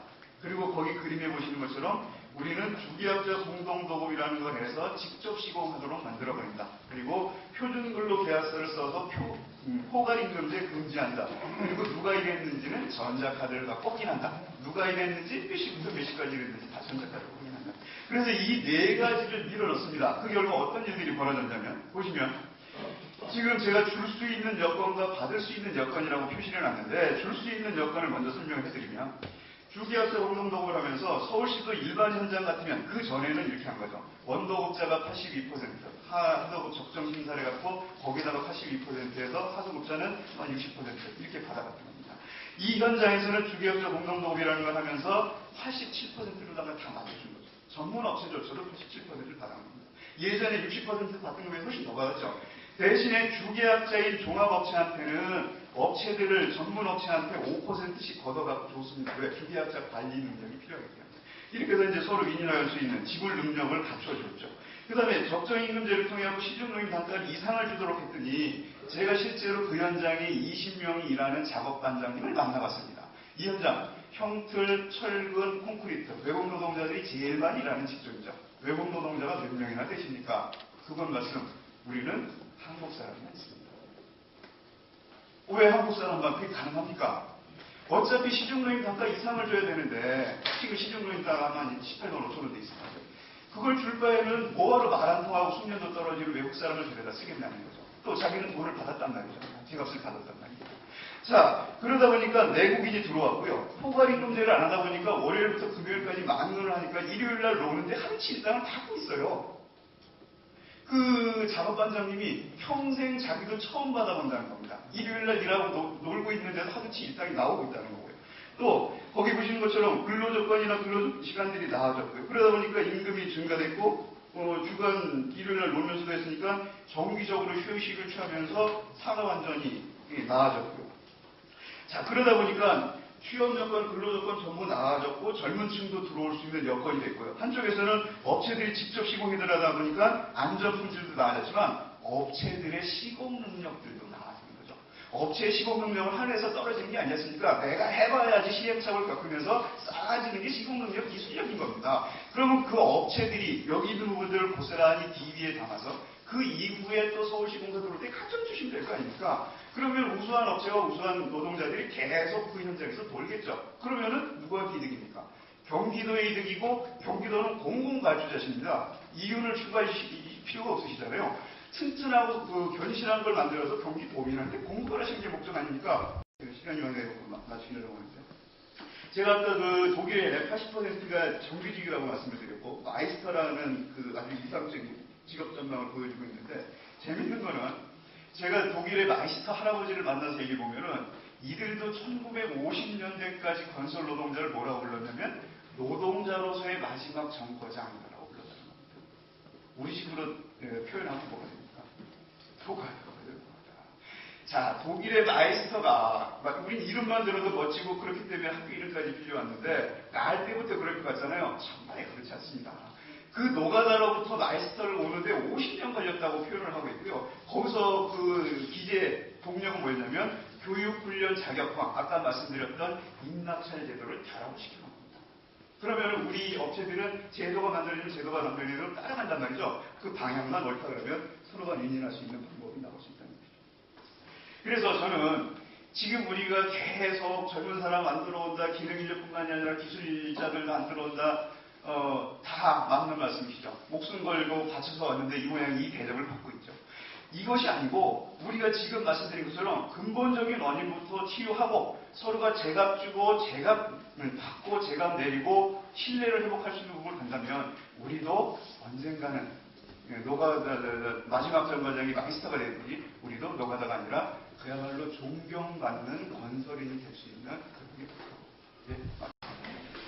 예, 한마디로 말해서 건설 시공 제값 그리고 이 직접 일하는 건설 근로자 제값 받고 일하고 그걸 이제 적정 임금제 원가 계산할 때 처음 인건비 계산한 그 시중 노임 단가 그 노임 단가를 제대로 주고 그리고 표준 근로계약서를 쓰고 주휴 수당이 있고 그리고 공동도급으로 해서 직접 시공 의무화와 그리고 전자카드를 통해서 근로 일수와 근로 시간 등을 관리하는 이러한 제도를 확립함으로써 건설 현장을 새롭게 선진할 수 있다.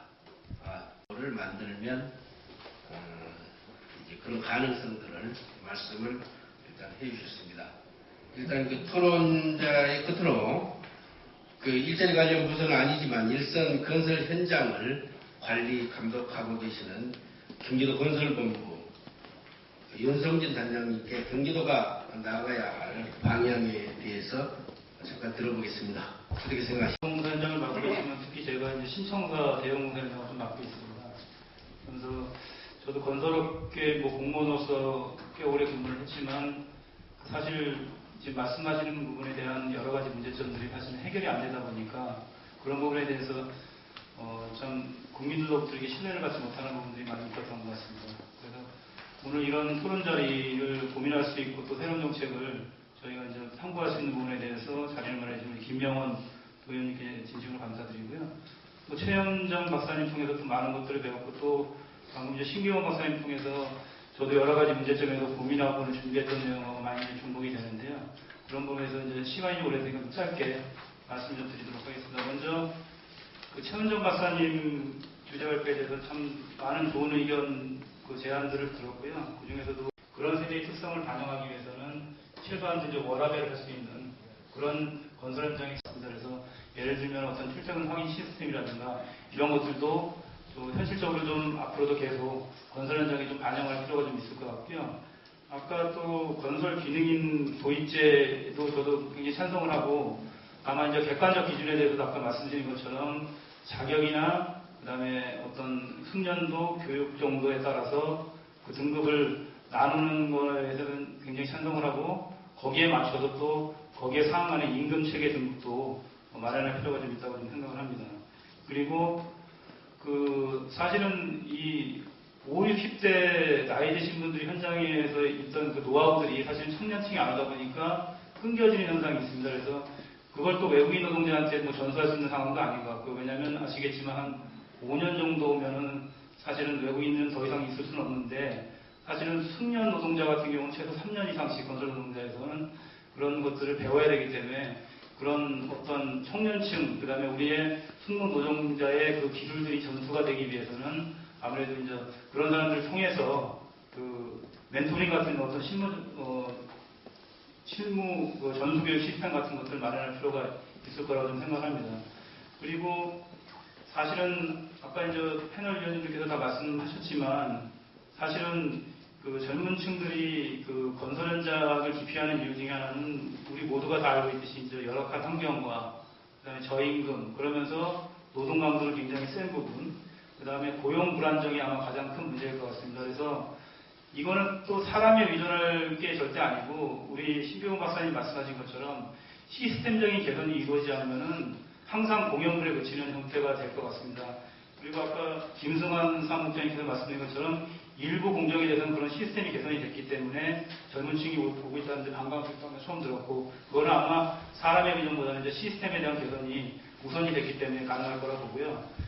기본적으로 저희 건설 현장에 대한 이미지가 굉장히 안 좋기 때문에 이제는 저희도 그런 건설 현장 이미지에 대한 개선 홍보 이런 노력도 굉장히 좀 건설업계 전반 저도 포함해서 필요할 것 같고요. 좀 그 어떤 근무 환경에 대해서는 좀 열악한 부분이 좀 많습니다. 근데 상대적으로 나은 편이지만 그 소규모 공사에서는 사실은 노동자의 근무 환경이 맞지 않는 부분이 굉장히 많기 때문에 예를 들면 이번 여름 같은 폭염에서 보면 세간의 쉼터라든지 뭐 샤워실도 갖춰지지 않은 공사 현장이 굉장히 많습니다. 그래서 안전이 제일 중요한 것 같습니다. 안전하지 않은 공사 현장이라는 이미지가 공사 현장 안전하지 않다는 이미지가 많기 때문에 사실 자식 가진 부모 입장에서 건설 현장에 우리 자식들이 취업하는 것에 대해서 굉장히 기피하는 그런 현상이 있기 때문에 그런 안전, 그 다음에 또 인력을 대체하자는 게 아니라 그 젊은 사람들이 그 무거운 걸 듣는 것도 예를 들면 요새 굉장히 기계 장비들이 많거든요. 그래서 그런 기계 장비들도 건설 현장에 추가로 돈을 줘서라도 도입을 해서 인력은 이용을 하되 힘들게 일하지 않는 환경을 만들어주는 것도 굉장히 좋을 것 같습니다. 그리고 또 사실은 미스매칭에 관련된 건데요. 아까 타워프레임 말씀하신 것도 있지만 이거는 정보가 많이 돼 있기 때문에 이제 청년들이 몰려서 오는 현상이 되는 것 같고 그 외에 일부 뭐 형틀공이라든지 도배 같은 경우는요. 저희가 생각한 저도 이번에 토론회 준비하면서 좀 알아봤는데 제가 예전에 가지고 있던 이미지하고 많이 좀 틀리더라고요. 예를 들면은 일당 자체가 저는 굉장히 작은 줄 알았는데 일당 자체를 20만 원, 30만 원을 주더라도 이거는 외국인 노동자를 구할 수 없는 그런 공정들도 있다고 합니다. 왜냐하면 굉장히 숙련돼야 되는데 벌써 나이 드신 분들만 있고 젊은 층에 대해 전수가 안 되다 보니까 나이 드신 분들이 어쩔 수 없이 그런 현장 공정에 투입될 수밖에 없는 그런 공정도 있기 때문에 그런 거에 대한 정보들도 많이 이제 청년들한테 홍보라든지 정보를 제공할 필요가 좀 있을 것 같고요. 있는 형태가 되기 때문에 그거를 해소하기 위해서는 임금 격차에 대해서는 어떤 공공적인 보조가 좀 필요하다는 생각. 그렇지 않으면은 개선이 좀 안 된다는 생각을 가지고 있고요. 그리고 당연히 그 숙련공을 키우기 위한 교육제도 같은 것을 당연히 많이 마련해야 되는데 그것의 내실화가 분명히 필요한 것 같습니다. 지금은 굉장히 교육 내용도 좀 부실한 것 같고요. 그 다음에 교육기관도 굉장히 작은 부분들이 있는데 교육기관의 내실화뿐만 아니라 교육의 지혜 높이는 것뿐만 아니라 그 번역별로 이제 교육기관들도 많이 확보를 해야 되면서 여기에는 당연히 이제 교육을 받는 비용 같은 경우도 어떤 보조가 좀 필요할 거라 생각이 되고 또 교육을 받았으면 취업까지 같이 연계될 수 있는 선순환 구조를 좀 만들 필요가 좀 있다고 생각합니다.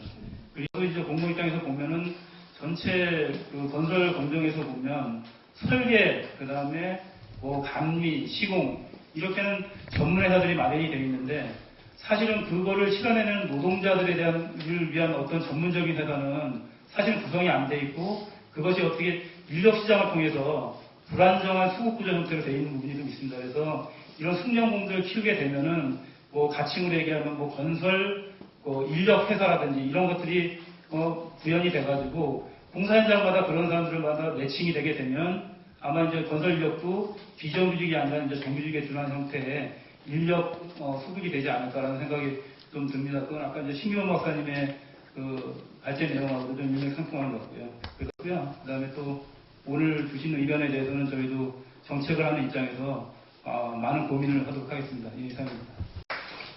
예, 이 시스템을 통해서 하는 그 문제하고 그리고 특히 또 안전 문제 이런 이 세세한 또 교육 훈련에 대한 문제 이런 부분들을 말씀을 해주셨습니다. 우리 방청석에서 그 응답을 할 질의를 좀 받는 시간을 갖도록 하겠습니다. 용철이라고 합니다. 여러분들의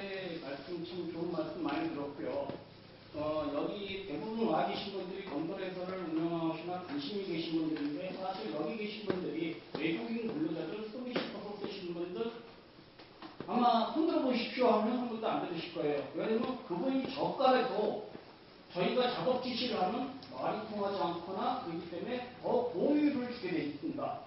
그래서 아까 우리 토론자분들 말씀하신 게 조금 현장에 돼 있는 시스템을 현장 조사를 제대로 했는지 사실 대단히 죄송한 말씀이지만 그런 의심이 있고요.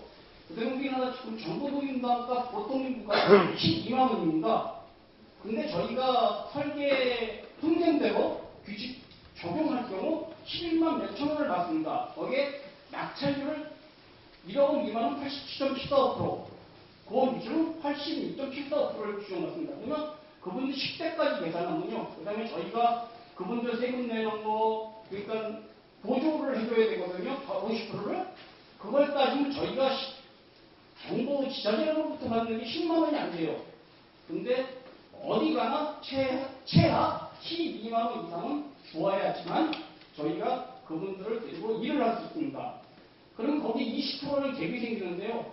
저희가 87.745라는 금액 낙찰을 받고 공사를 운영하다가서 저희 업체들은 마이너스가 될 수밖에 없는 구조적인 문제가 있습니다. 그러면 저희들 아까 김현태 프로전님 말씀하신 조건에서 난다고 하셨는데요. 제가 남아야지 어떤 안품점이라든지 어떤 근로 조건을 개선해 준다든지 어떤 뭐가 될 거 아닙니까? 쉽게 자갈로 팔아다니까 더 웃긴 거는요. 지금 우리 이재명 도지사님께서 풍생 100억 미만이 소액공사로 알고 있는데요. 그걸 시중단가로 하신다. 그럼 시중단가로 정해주실 때에는 아까 말씀하신 것처럼 100%의 낙찰가를 갖고 지정해 주셔야 됩니다. 제가 잠깐 정부에서 한 계약 예비라는 기초 예비 1.2조를 말씀드릴게요. 1.2조에 보면 계약 담당 공무원의 주의사항이라고 되어 있습니다. 여기에는 내용을 읽어보시면 표준 푼셈에 적용하여 예가를 작성하고 그러지 아니할 경우에는 아니한 사유를 작성한다고 되어 있습니다. 근데 경기도에서 발주하는 거 무작위로 한번 정했죠. 표준 푼셈대로 100% 예가를 작성했는지 제가 봤을 때 단 한 번도 없습니다. 제가 올 초에 이거는 공무원들의 월권이에요. 사실 월권이고 이건 가치라고 하는 상황인데요. 한 번도 없어요. 제가 다 찾아봤거든요. 무작위로 들어가서 31개씩은 경기도 건설본부에 받아갔는데 그런 내용은 하나도 없어요. 그리고 당신들이 유리한 거 그런 거에 대해서만 그냥 편하게 돼 있으면서 기준해 봤습니다. 왜 그렇게 하셨느냐 했더니 감사에서 덜 준 건 감사를 안 하더라도 더 준 건 감사를 한답니다. 그리고 여태까지 진행되어 왔던 관례대로 그거는 적어도 어떤 특정하게 품이 있는데도 그 적정 품에 적으면 너 업체하고 무슨 결탁관계가 있니? 그런 내가 오해를 사갖고 그러니까 더 반영을 해줄 수 없는 문제가 생겨요. 실질적으로 아까 대한민국에 8만 개 정도의 사업체가 있다고 말씀하시는데요. 일반과 전문 다해서 아마 한 7만 개는 영세업체일 겁니다. 그 다음에 10억 원 미만의 공사가 우리나라 발주의 90% 이상을 차지할 거예요. 근데 거기에서 어떠한 현장에 많은 기계 장비라든지 사람이 덜 신경되게 하는 어떠한 추억 개선 안 됩니다. 사실 쉽게 경기도에서 발주하는 1억 원짜리 공사가 몇 개인지 한번 확인해 보십시오. 거기 농토랑 농 보장하는데 어디다 가설 사무실 짓고 거기에서 근로자들 할 수 있게 할 수 있는 공간을 만들어 주실 수 있는지 없는지. 지금 여러분들이 토론하는 것은 앞으로의 진취적인 얘기고요. 실질적으로 저희 건설인들하고는 하나도 안 맞는 지금 당장 청년 일자리 창출한다? 다 거짓말이 돼요. 당장 청년 일자리를 창출하시려면 인건비 자체를 100% 실질적으로 현장감에 맞게 주시고요. 거기에 대해서 그게 건설회사로부터 집행이 노동자들이나 어떤 사회에 집행이 안 됐을 경우 그거를 철저하게 관리 감독을 해갖고 그 업체에 대한 지도 감독을 하셔야 되는 거예요. 방안을 잡아주셔야 됩니다. 근데 지금 말씀하시는 거 7분 다 계신데 꿈의 얘기예요, 다. 제가 이 자리에 왜 와갖고 여러분들하고 이런 소리를 해주고 시간을 쪼개서 여기까지 경기도 이천에서 여기까지 왔는지 모르겠습니다. 제가 이라고 합니다. 오늘 제가 이제 할 주제는요, 건설 공사 현장 청년 일자리 창출 방안입니다. 발표 순서는 다음과 같고요. 먼저 건설업 인력 현황에 대해서 설명을 드리도록 하겠습니다. 건설업은 많이들 아시겠지만 취업 현황에 있어서 이게 굉장히 또 타 산업에 비해서 비정규직이 많습니다. 그래서 전 산업의 취업자가 2017년 8월 현재 2천만 명 정도인데요. 이 중에 건설업 취업자는 151만 3천 명으로 전 산업에서 약 7.6% 정도를 차지하고 있습니다. 제조업 취업자가 396만 7천 명으로 산업 내에서 한 19.8% 정도를 차지하고 있는데, 이에 비하면 건설업은 한 반 정도가 낮은 그 정도의 취업률을 보이고 있는 거죠. 근데 이거를 근로 형태별로 좀 살펴보았습니다. 근데 전체 산업에서 정규직의 이제 비율은 67.1%입니다. 2017년 8월 기준이고요. 그리고 비정규직은 32.9%를 차지하고 있습니다. 그리고 가장 이제 많이 비교하는 제조업을 살펴보아도요. 제조업의 경우는 정규직이 87%, 그리고 비정규직이 13% 정도를 차지하고 있습니다. 하지만 건설업의 경우에는 47.9% 정규직이고요. 그리고 비정규직이 52%를 차지하면서 전체 2명 중 1명이 비정규직인 것으로 조사가 되고 있습니다. 그리고 이러한 수치는 최근 3년을 봐도 그 변하지 않고 절반 이상을 차지하고 있는 현황이고요. 또 그래서 비정규직을 좀 더 구체적으로 살펴보았습니다. 전체 산업에서 비정규직은 2015년 8월 기준으로 630만 8천 명에서 2017년에는 8월 현재 기준이고요. 657만 8천 명으로 한 4.3% 정도가 증가했습니다. 하지만 같은 기간 동안 건설업은 비정규직 근로자가 6.8% 정도 이렇게 증가를 해서요. 전체 평균보다 높게 나타나고 있습니다. 또 산업 내에서 비정규직 근로자가 차지하는 비중을 살펴보더라도 도소매업, 또 음식 숙박업, 그 다음에 사업 개인 공공서비스 이런 거에 이어가지고 세 번째로 비정규직의 근로자의 비중이 높은 것으로 나타나고 있습니다. 건설업은 또 이렇게 비정규직의 비중이 높은 만큼 고령화도 굉장히 심각한 산업입니다. 그래서 통계청 조사에 따르면은 2017년 5월 현재에 건설업의 55세 이상 취업자가 전체 60.8%로 나타나고 있습니다. 전 산업 내 55세 이상 취업자의 비중이 52.8%인 것과 비교해 보았을 때도 좀 높은 수치이고요.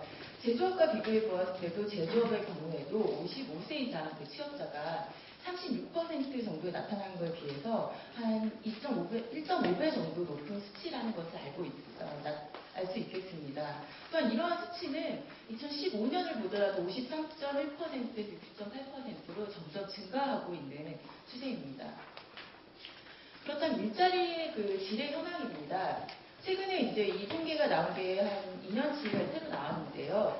건설업 같은 경우는 최근 2년 동안 그러니까 산업별 일자리를 보면은 전 산업에서 세 번째로 일자리 창출 비율이 높은 산업입니다. 그래서 일자리의 비율이 2016년 현재 9% 정도를 차지하고 있는 것을 알 수 있습니다. 하지만은 지속 일자리와 신규 채용 일자리를 나누어 볼 때요.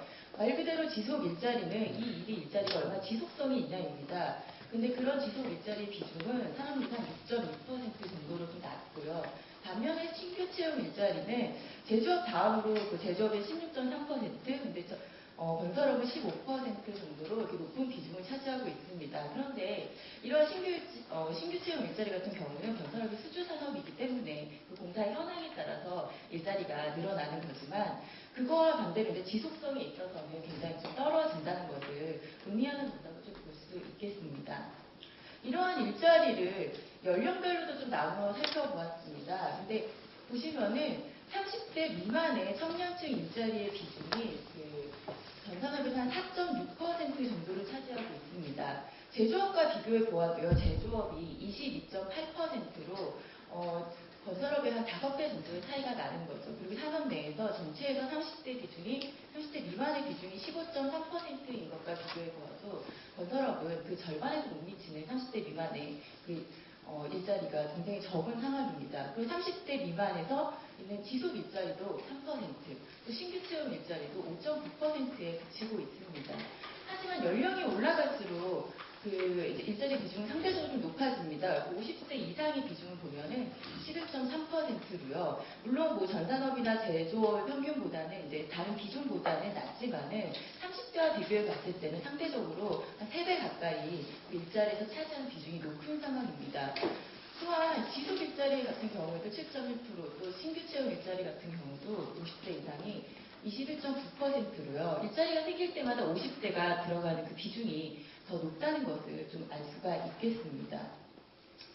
그렇다면 지금까지 좀 약간 현황에 대해서 좀 살펴보았다면 구체적으로 건설 현장의 기능인력 현황에 대해서 말씀을 좀 드리도록 하겠습니다.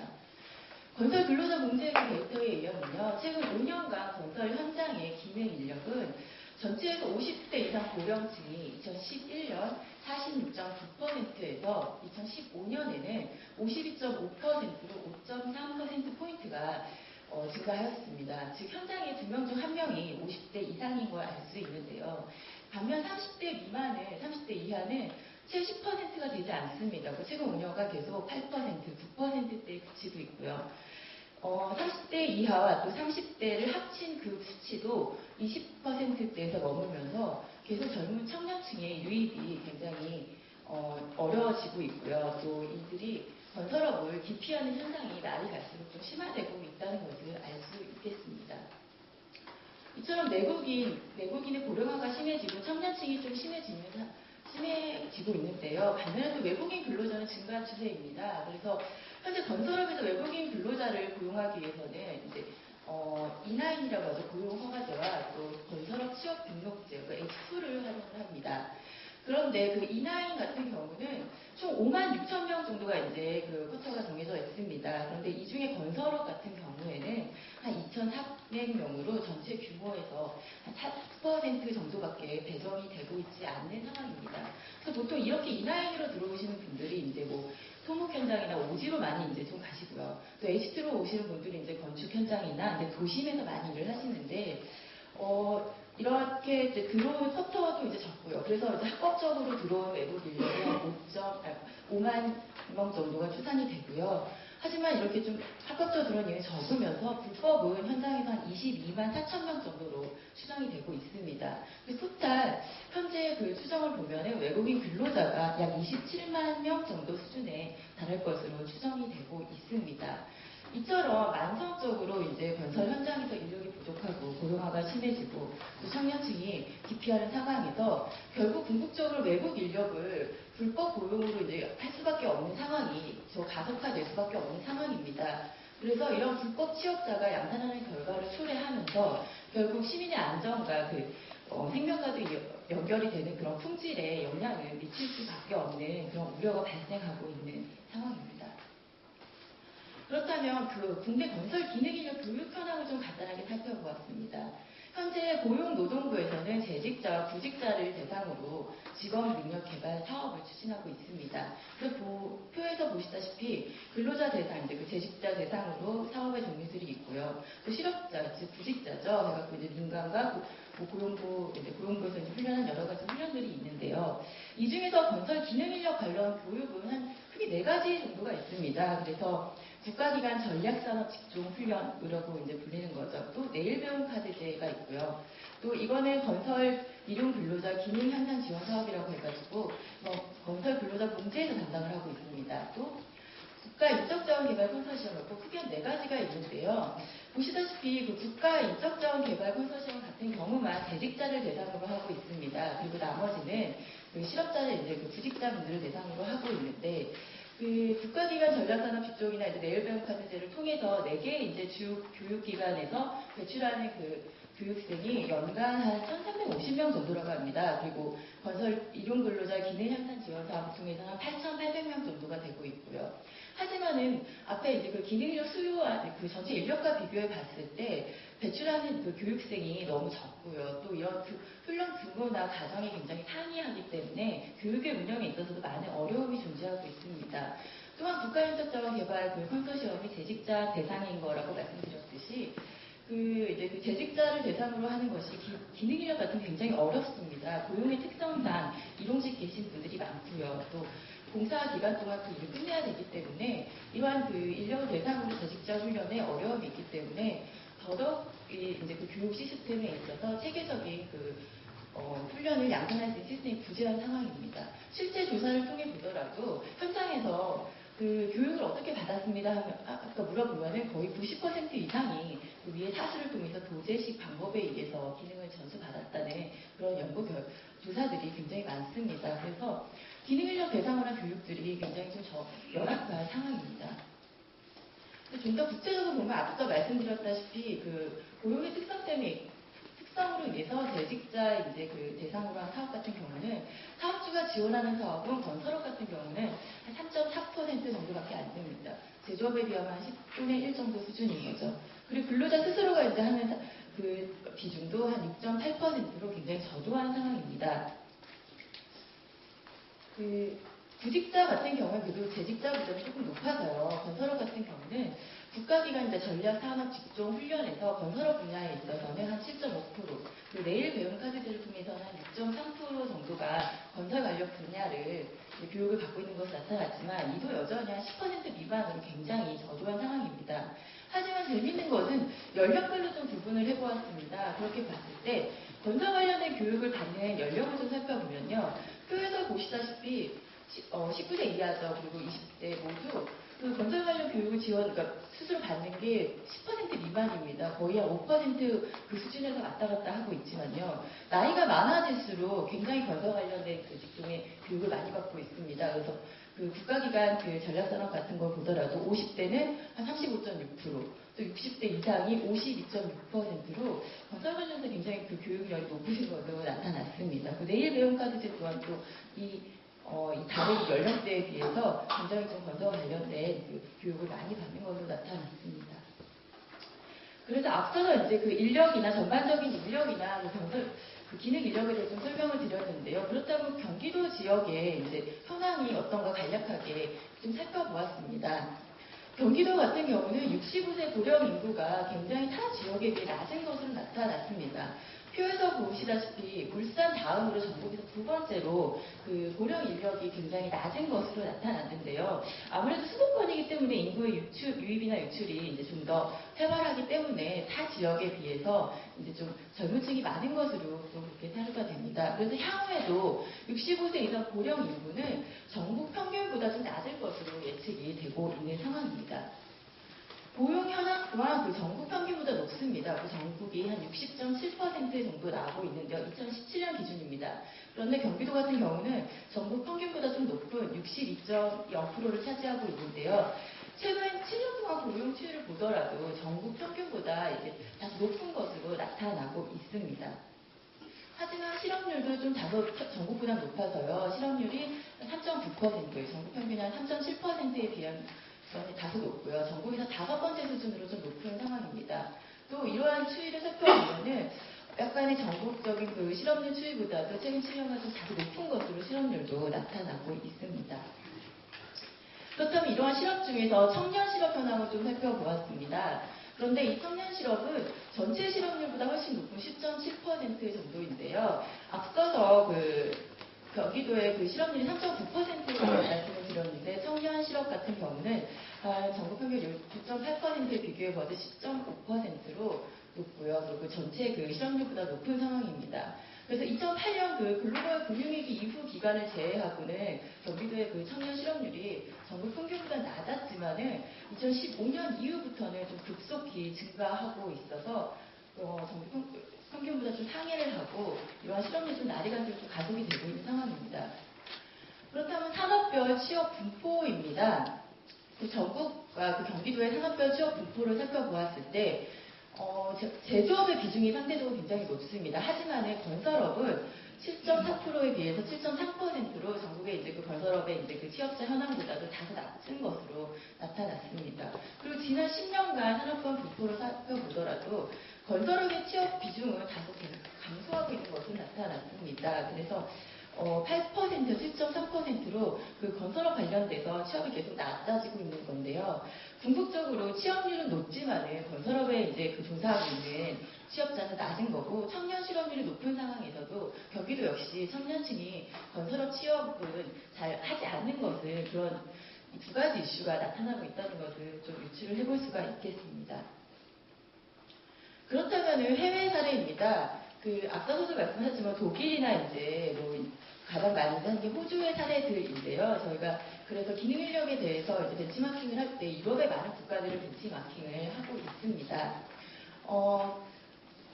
그래서 대표적으로 제가 이제 쭉 정리를 해보았는데 호주 그리고 독일 사례입니다.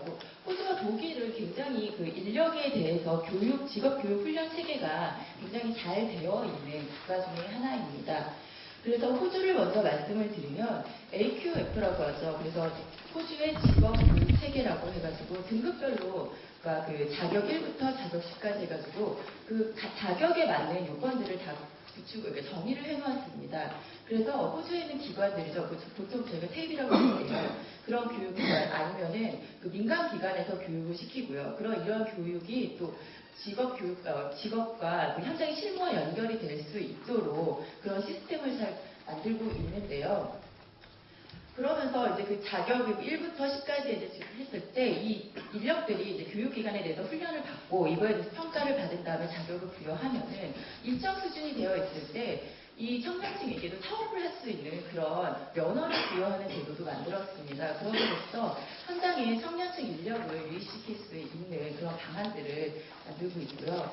독일도 대표적으로 기능 인력에 대해서 굉장히 많은 지원 정책을 하고 있는 국가 중에 하나입니다. 그래서 많이들 아시겠지만 마이스터 제도라는 것도 만들고 있고요. 독일 역시 GQF라고 하고 독일 직업 능력 체계라는 걸 만들어서 이 단계에 맞게 교육을 이제 시킬 수 있고 또 이 교육을 통해서 등급을 부여받을 수 있게 하고 있습니다.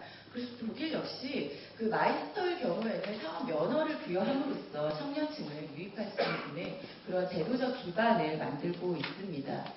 하지만 일본과 우리나라 같은 경우 보면요. 일본 또한 기능인력 부족 현상이 날이 갈수록 심해지고 있습니다. 그래서 일본도 50대 이상이 건설 현장에서 뭐 2명 중에 1명 고인 걸로 해가지고 건설업의 청년층 유입 문제에 대해서 굉장히 심각하게 인지를 하고 있는 상황인데요.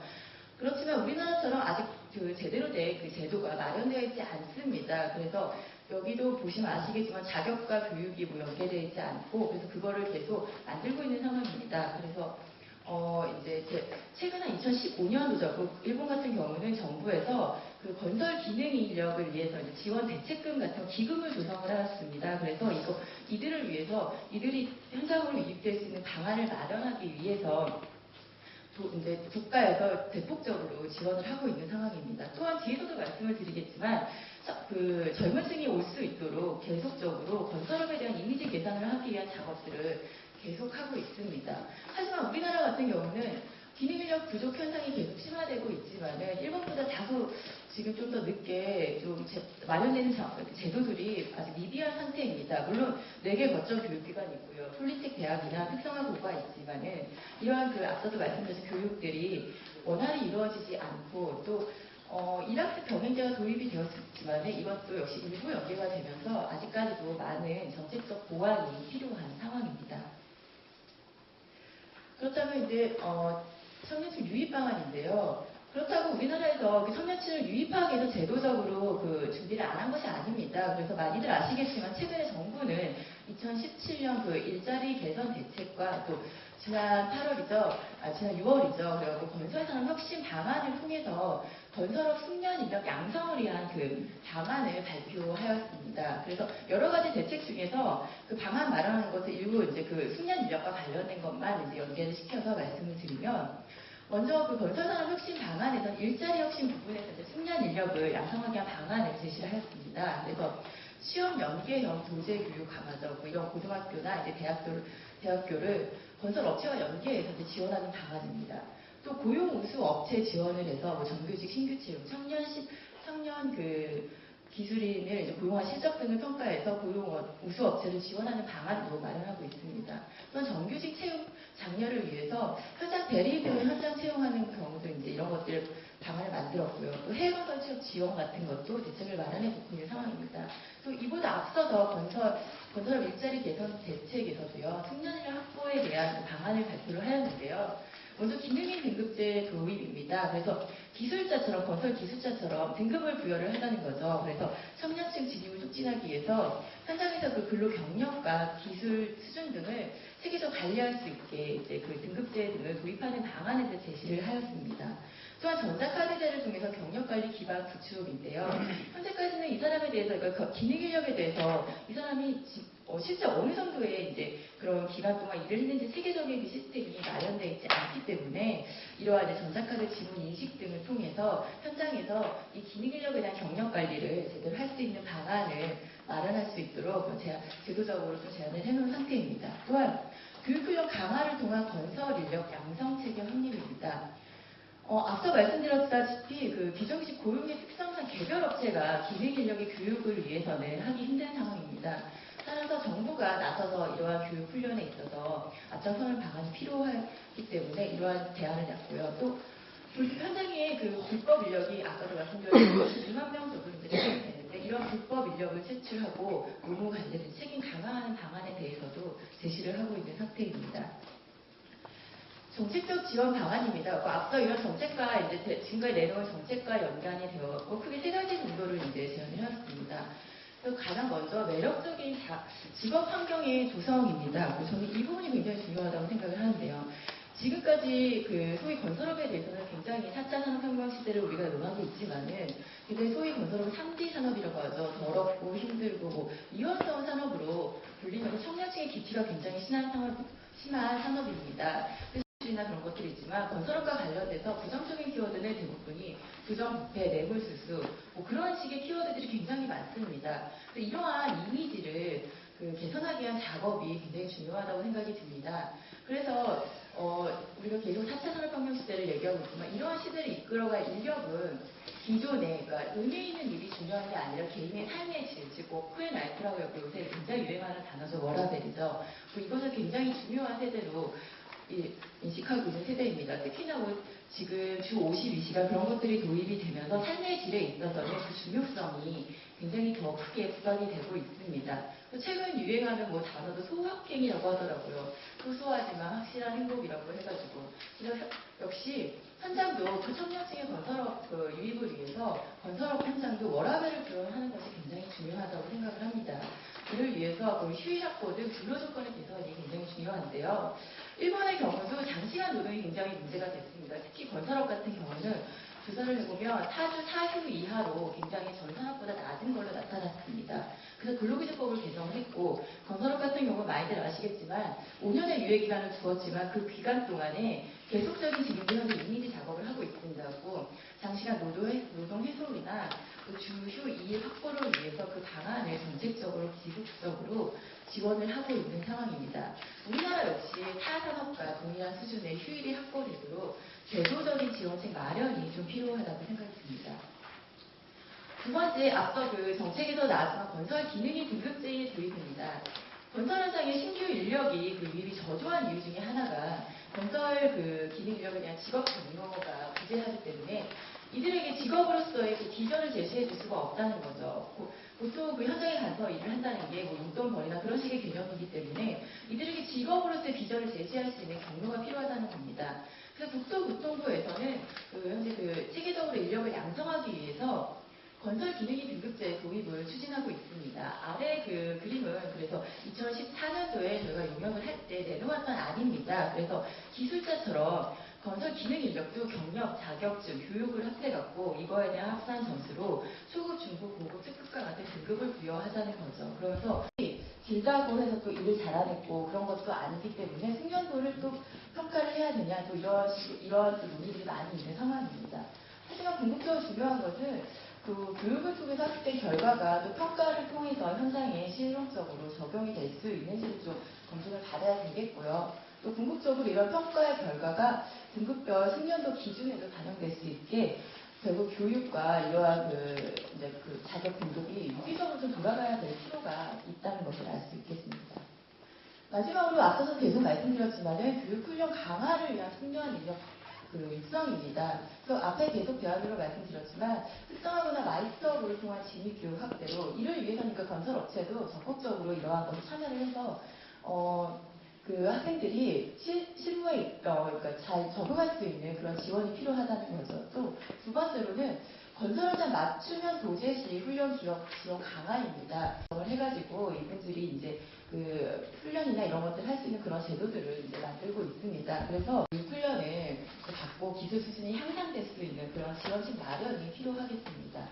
또한 현행 건설 기능 인력 훈련의 다양화입니다. 청년층이 훈련에 적극적으로 참여하여 해당 기능을 좀 향상시킬 수 있도록 건설 근로자 기능 향상을 위한 교육 프로그램 확대가 좀 필요하겠습니다. 직종 그런 교육들에 대해서 다양한 확대 지원 등이 좀 필요한 상황입니다. 또 마지막으로는 건설 기능 인력 교육 훈련 시설의 확립입니다. 교육기관들이 많은 기능 인력을 교육을 시키고 싶지만 현실적으로 굉장히 좀 어려운 상황입니다. 그래서 수도권이나 이제 이런 금강권을 시작으로 교육훈련 기관을 신설을 함으로써 건설 기능 인력의 현장에 부합할 수 있는 그런 교육을 지속적으로 실천하는 것이 중요하겠습니다. 결론인데요. 결과적으로 건설 현장의 청년층 인력의 심각성에 대해서 모두가 다 주시하고 있는 상황일 것입니다.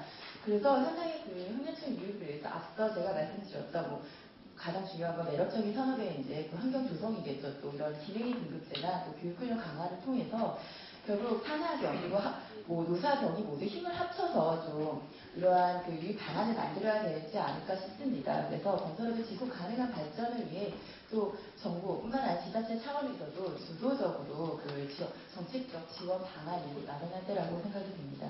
이상으로 제가 발표는 여기까지 마치겠고요. 토론회 때 단순한 시공회사로서의 사업 기반 확대에 그치지 않고 지속적인 기술 개발과 자연 친화적 첨단 공법으로 주거 공간을 만들어가는 종합 건설 회사 웅진건설. 웅진건설은 고객의 내일을 만들어갑니다. 웅진건설은 고객 감동을 실현합니다. 고객의 가치를 높이는 기업 웅진건설.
기술 혁신을 통한 완벽한 품질의 제품을 만들어내는 성신공업 주식회사.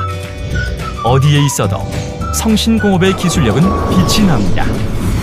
고객사의 성공을 위해 새로운 미래를 창출하는 기업 성신공업 주식회사.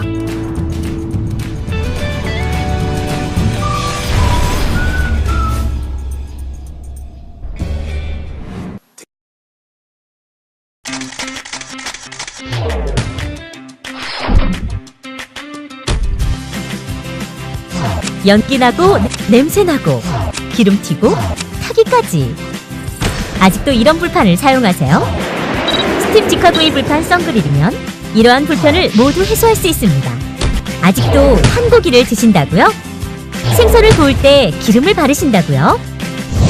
자체 기술력으로 제작한 스팀 직화구이 불판의 혁명 썬그릴은 타지 않고 연기 발생 없고 모든 요리가 가능한 만능 불판입니다.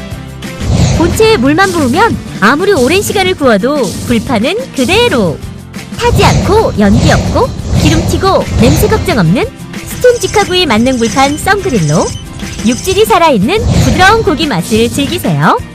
문의 및 구입처 032-516-2168. 그리고 생과일 주스는 물론 차별화된 눈꽃 빙수와 아이스크림을 자신있게 선보입니다. 고급 커피점의 베스코, 고급 브런치의 베스코, 최고의 고객 만족도 베스코. 실속 있는 가격으로 고객 감동을 실현하겠습니다. 상담 문의 010-5216-7284.